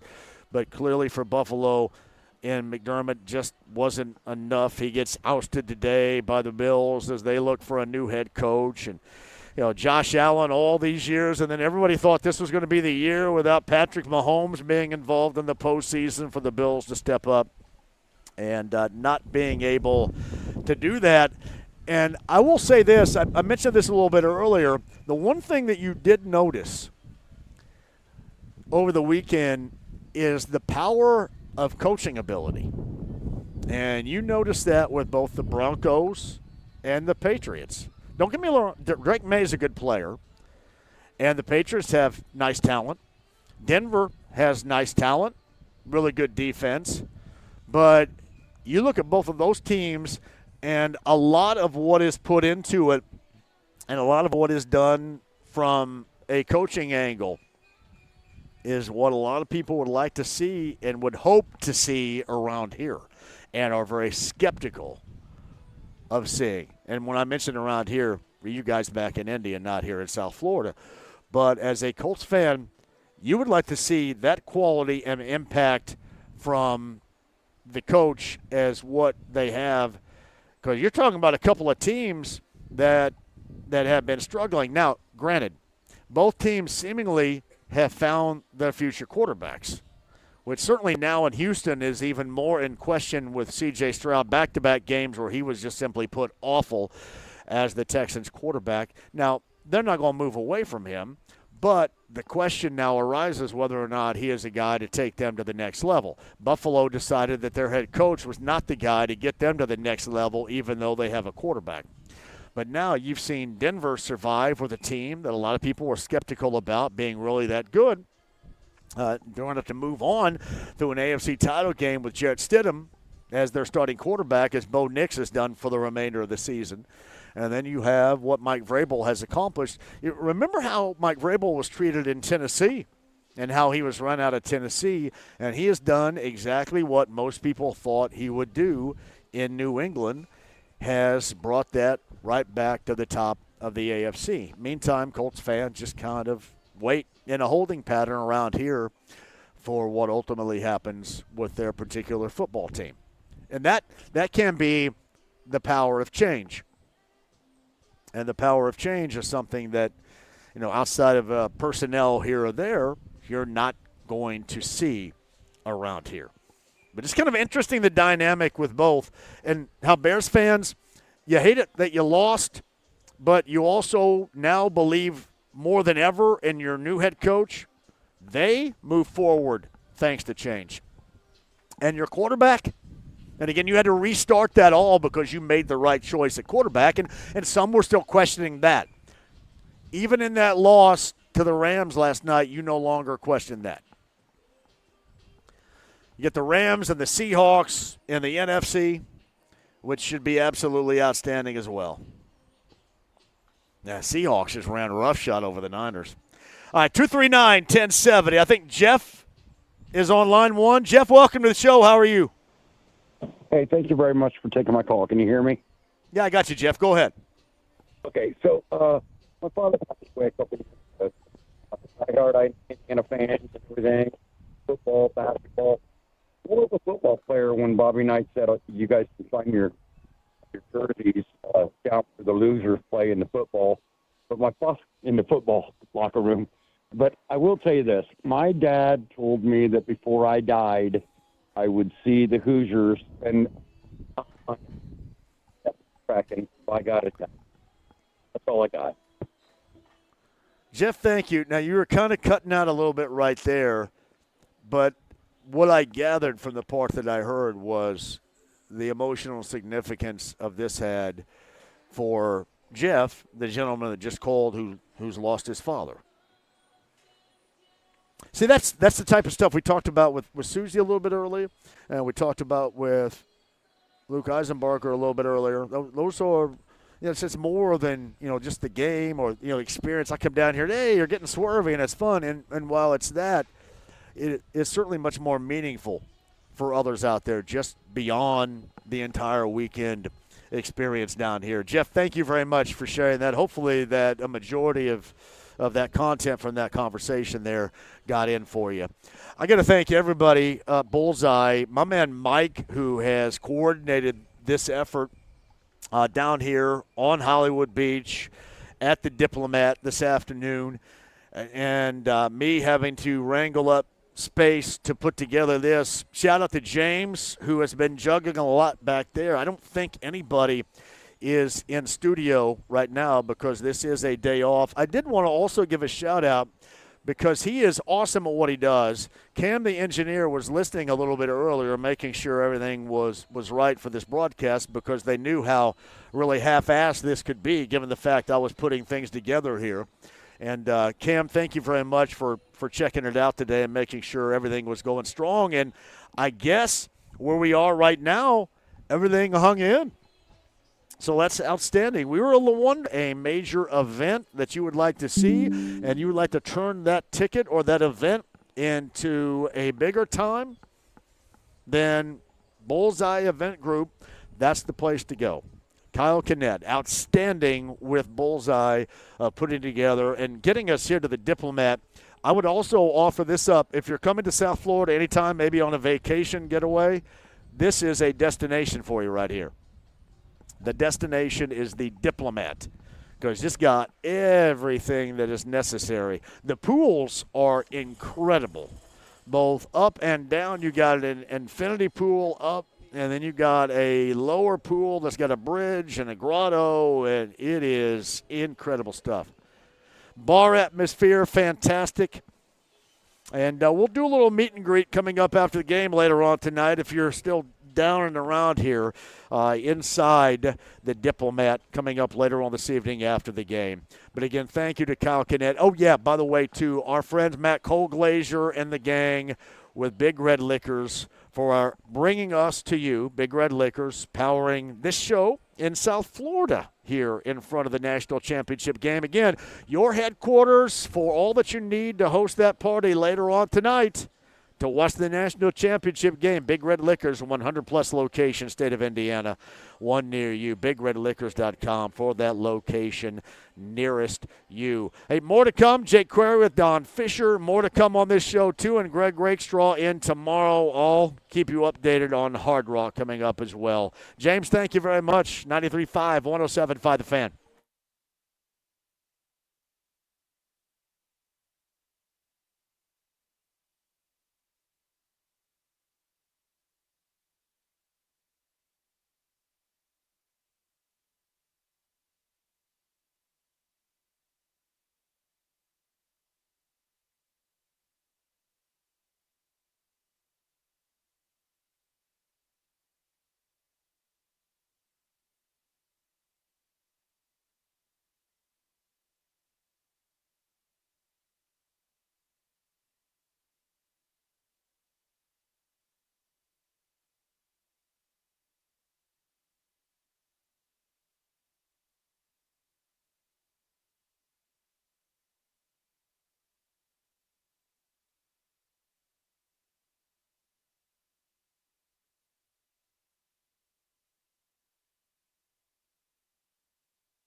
with JMV. I don't know what the hell's in there, but it's weird and pissed off, whatever it is. 93.5 and 107.5, The Fan. In terms of calling a national championship game for Indiana, he did it in 1976, 81, and 87, again in 2002. But now, on the football side of things, the voice of the Hoosiers, Don Fischer, joins us on the Java House Peel and Pour guest line. Don, it is an awfully nice day to be an Indiana Hoosier. Yeah, there's no doubt about that, Jake. It's special. There's no question.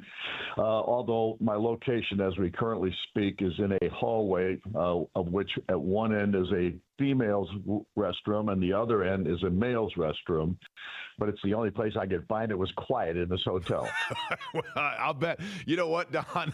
Here's the thing. The population of Indiana is somewhere around 7.5 million, something I'm guesstimating off the top of my head, 7.3 million of which are within a 20-mile vicinity of you right now, correct? I would bet money on it.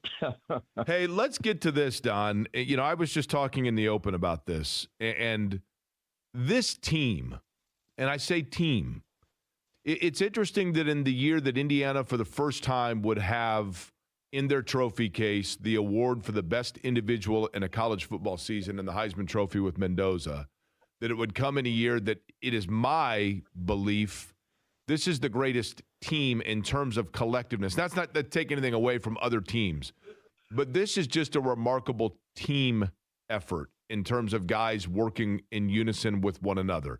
Is it even a stronger bond than it was, say, a year ago when Curt Cignetti first got here? I don't think there's any question about it.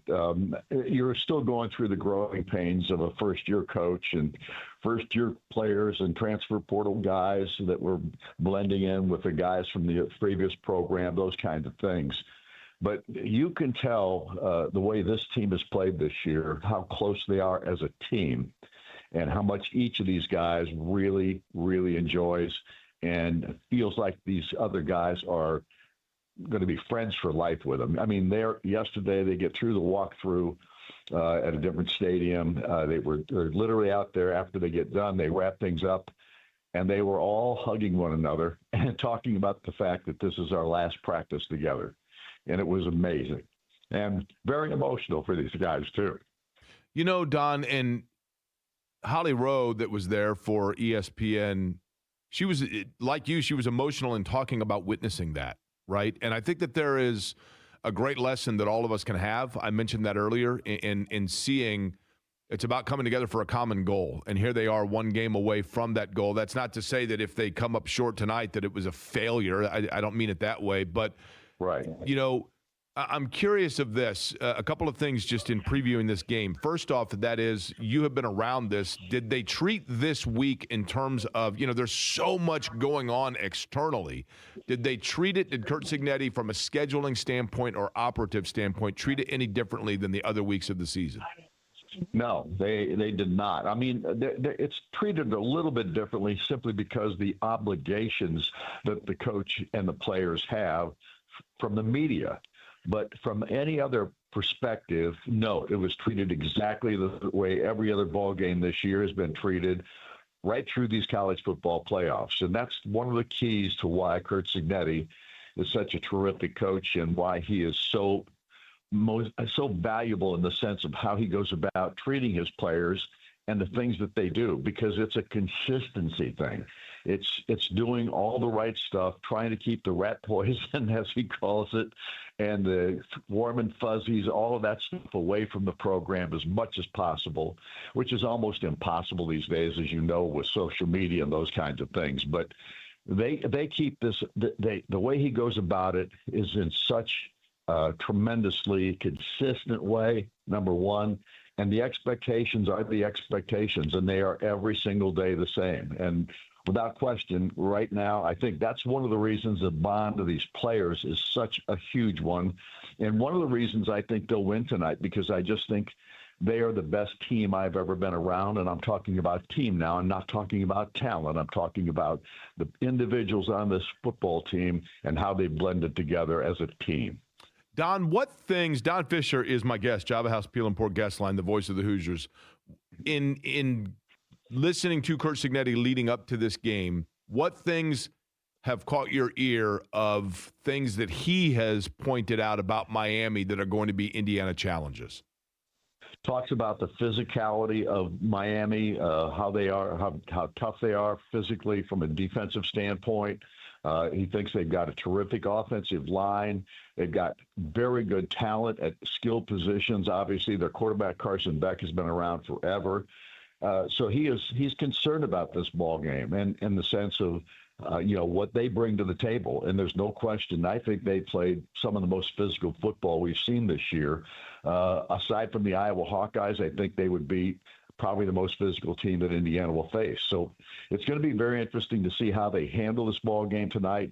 If Indiana can put the same kind of physicality back on them, because I think that's one of Indiana's strengths too. I think this defense for Indiana is a very physical, very aggressive one. And the job that Bryant Haynes has done with this team from a defensive standpoint has just been spectacular. So nothing has changed, Jake, from what we talked about all season long in regard to how this team is going to go about their business and how they're going to play the game tonight.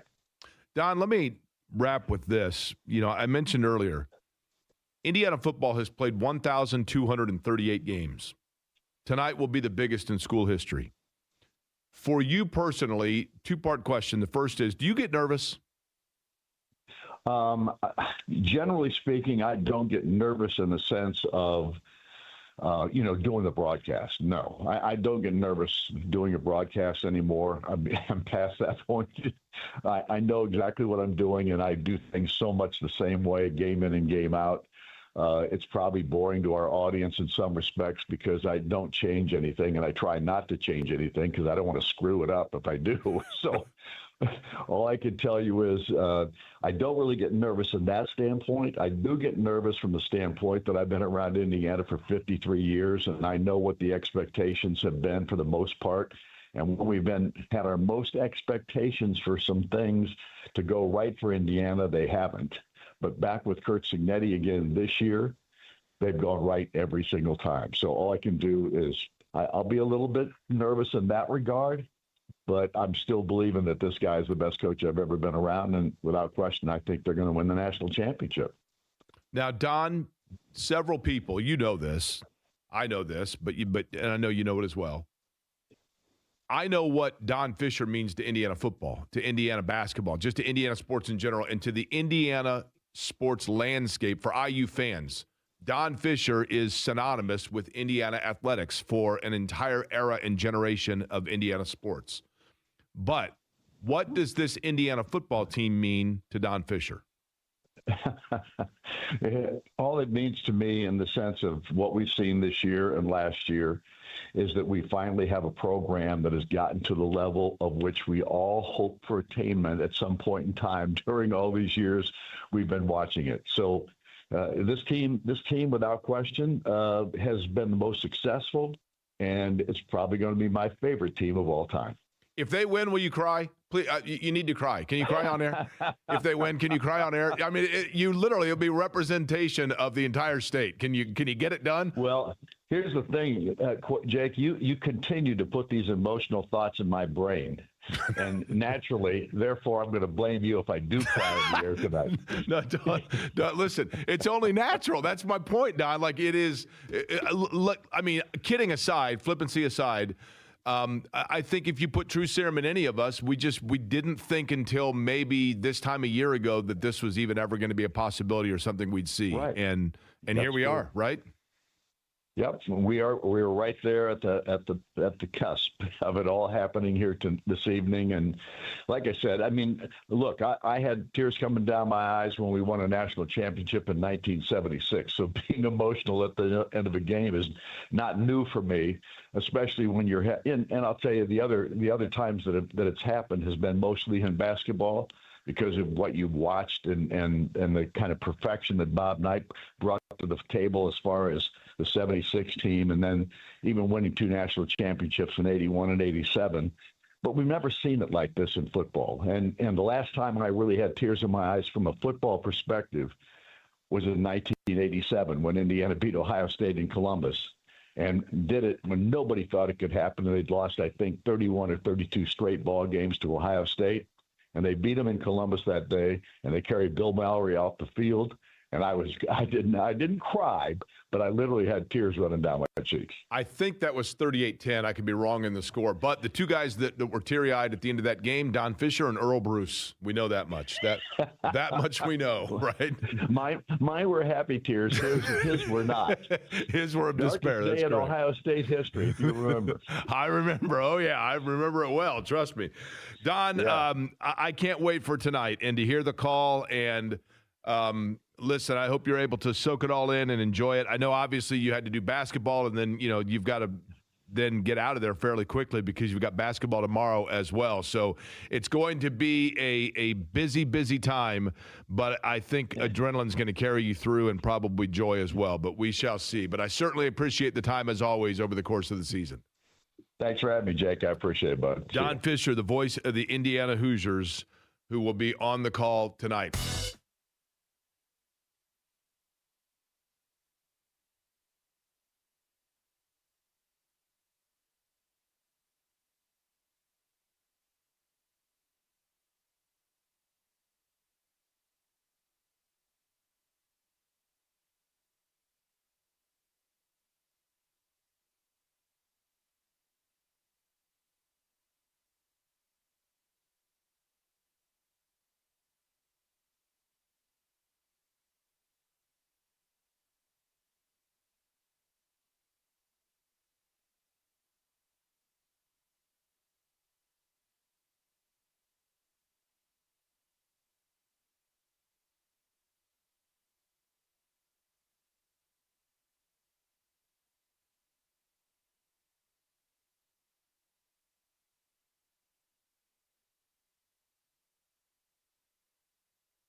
97.5 The Fan. WIBC HD2, WIBC HD3, and WFNI Indianapolis. Butler returns to Hinkle to take on the DePaul Blue Demons tomorrow night at 7 on 93.5 and 107.5 The Fan. The Ride with JMV. I am the cream, the cream of the crop. And there is no one that does it better. 93.5 and 107.5 The Fan. The Andy Moore Automotive Group hotline, his days in Bloomington. Long time as a member of the radio network with the Cowboys, was an anchor in Dallas as well. An all-around terrific dude. The former quarterback, Babe Laughenberg, joins us on the Andy Moore Automotive Group hotline. Hello, Babe. Good afternoon to you. How are you doing, sir? Doing great, and I was doing much better when you guys bumped in with that airplane bump with Leslie Nielsen. Airplane and Earth, Wind, and Fire. You only get the best right here, Babe. That's what you realize in the first 3 minutes of the conversation. Oh, it was greatness. I mean, airplane was greatness. Oh, man. Hey, very quickly, too, I got to tell you, I'd heard your interview with Don Fischer, maybe a month ago or so. Uh-huh. And I've got to find a way to contact him. And I know there's a way. There is. I just got to get a hold of him. And I don't need tickets, so maybe James after this can get me his number or whatnot. Yeah. Because I just remember him, obviously, that's how long he's been doing it. He did my games when I was playing at Indiana. What a great guy, and so happy for him, getting to do this. And you sit around in that job for all those years going, man, am I ever going to get to do a big-time game? And obviously he's doing one now. Yeah, there's no doubt. I actually, about twice a month, we go to the same restaurant. I go with he and his wife, Susie, and he watches me drink many beers. So, yes, I will. He can watch me drink many beers. That would be nice. we fit right in a similar category with Babe Laughenberg with us. You played at the beginning of the 80s for Lee Corso while at IU. Obviously went on to the NFL, and that was back then. And then years later, you're always thinking about this program that what they're accomplishing right now was nothing but really a vivid pipe dream. And now it's reality. As a former player and a part of that program, a notable part of that program in the past, what's your thoughts on all this? Yeah, it's almost surreal, isn't it? I mean, and quite honestly, I didn't realize, now all the losing that had kind of gone on. Now, granted, they've been playing football for 125 years, but all these stats coming up now about the losingest program and college football history and all this. And obviously, Indiana has not been vying for national championships, but this is just, unprecedented is the only word you can think of for it. And it just makes me so happy. You can wear your Indiana stuff proudly now, and people are like, hey, Indiana. And before, it was just not that way. Or they talk about basketball, obviously.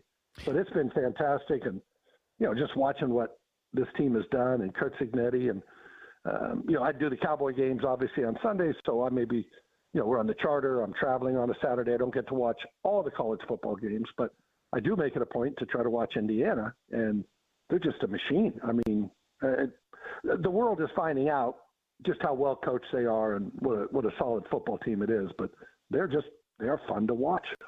It is so much more than people say, well, they have the resources and it's about money. Yeah. Well, while that helps, and the selection process, Babe, helps too, but you're talking about you covering an NFL team as long as you have in Dallas and being a part of the NFL. The level of execution with this group is as high and as consistent as we have witnessed. That's what is a standalone for me with this team. Oh, I've told people it's the best coached team at any level. I mean, you can go to the NFL. That doesn't mean the players aren't better and they wouldn't get beat. But just from a pure coaching standpoint, I mean, everybody, let's face it, they preach the same things, right? Every coach. Don't turn the ball over, no penalties, all this. Well, everybody says it.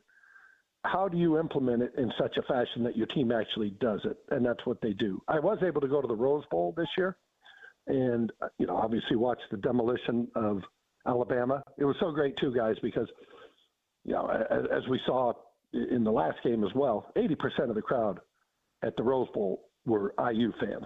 So it was awesome. Felt like you were Bloomington or something. And leaving the stadium, there was an Alabama fan, and he was disgruntled, of course, and he said, "Yeah, we know." And he, sees my Indiana stuff, and he said, "If we had Saban, it would have been different." And I said, "Yeah, it would have been 38-6 instead of 38-3." So, yeah, that's how impressive that was. And you're talking about a blue blood and then, a new era blue blood in Oregon. Yeah. And you don't just win. I mean, you execute it at such a level where you kind of headlock into submission.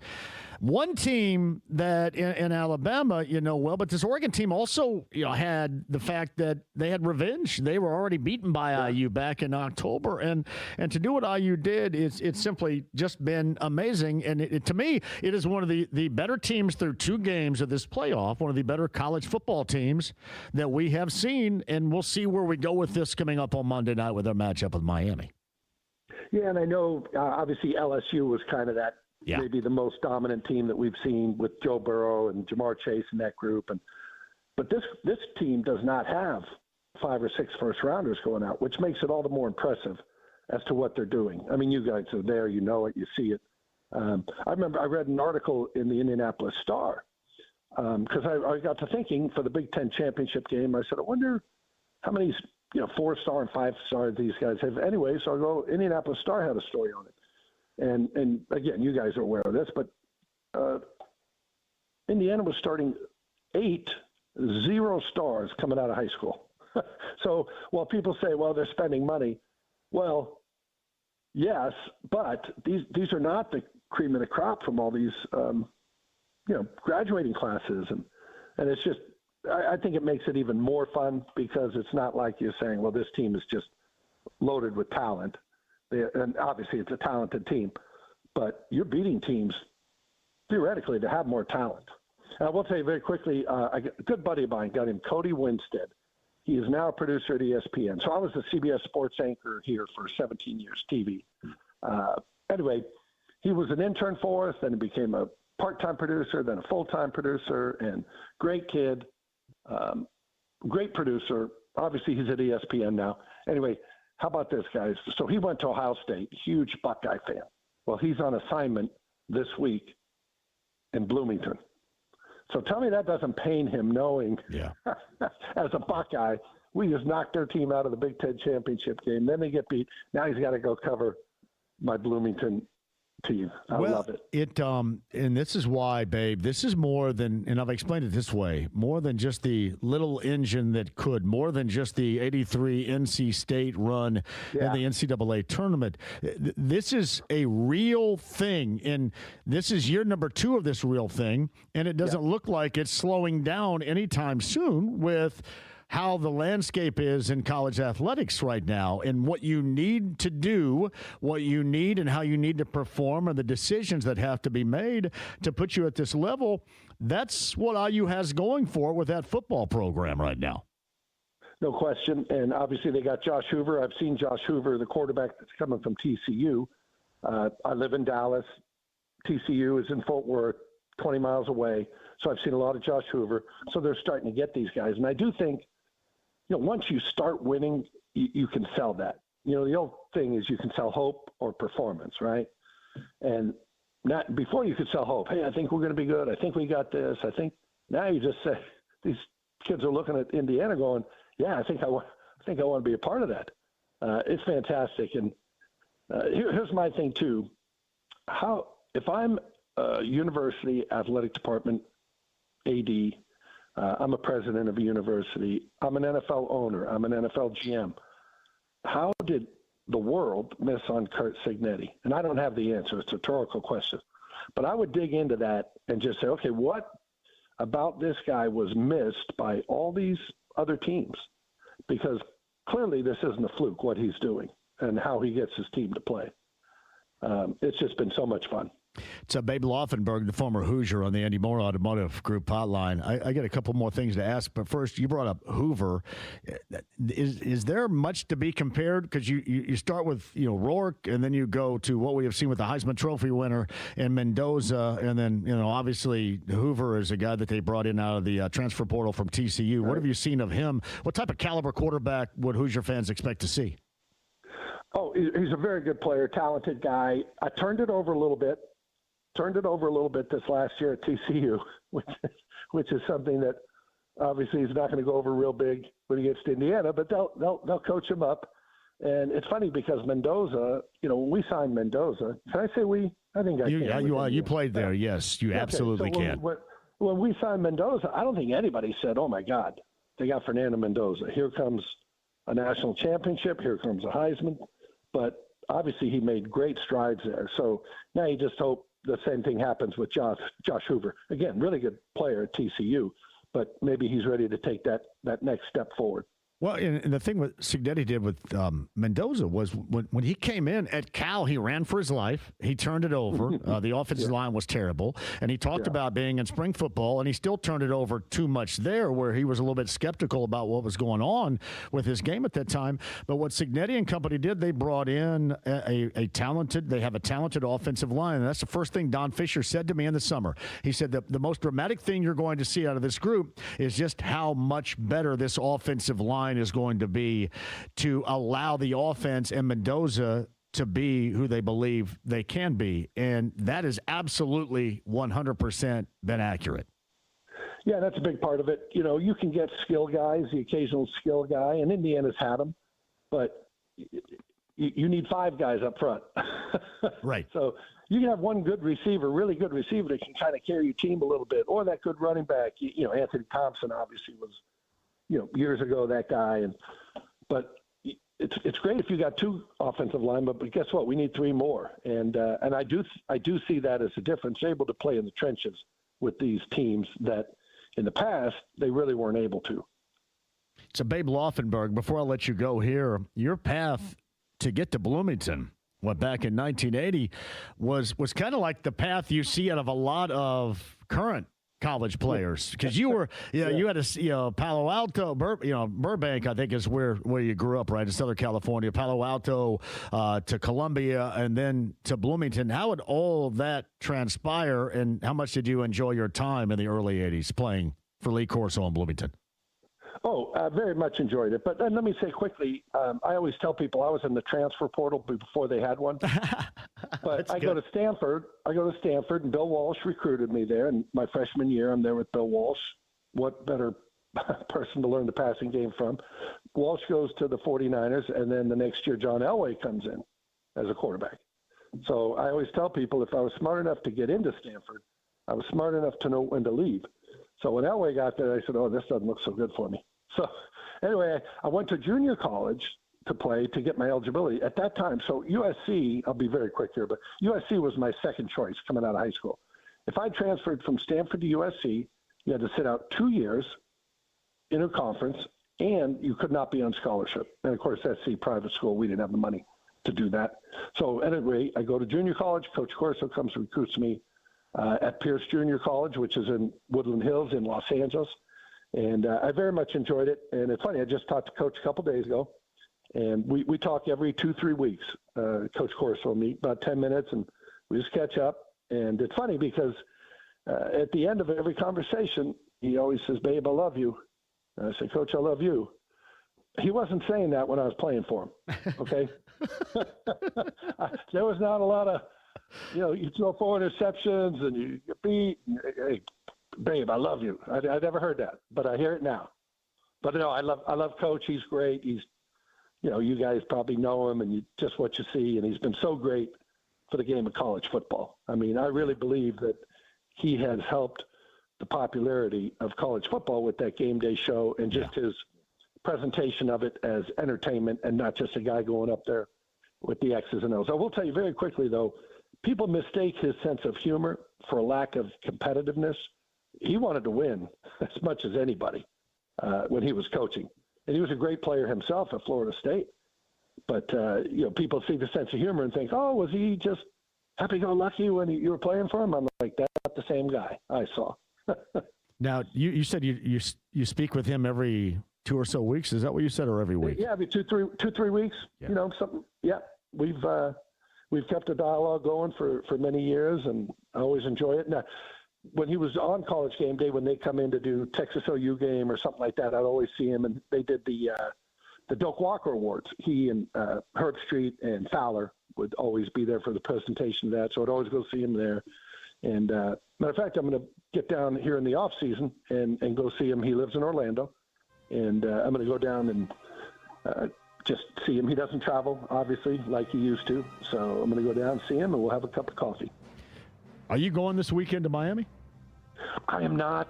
I did go to the Rose Bowl, as I said, and I hate to say I get finished with the Cowboys season, and I go to other games, and I did the Nebraska-USC game, and I just a little tired of traveling and fighting through it. So I'm going to just sit down and enjoy the flogging of the University of Miami on my couch.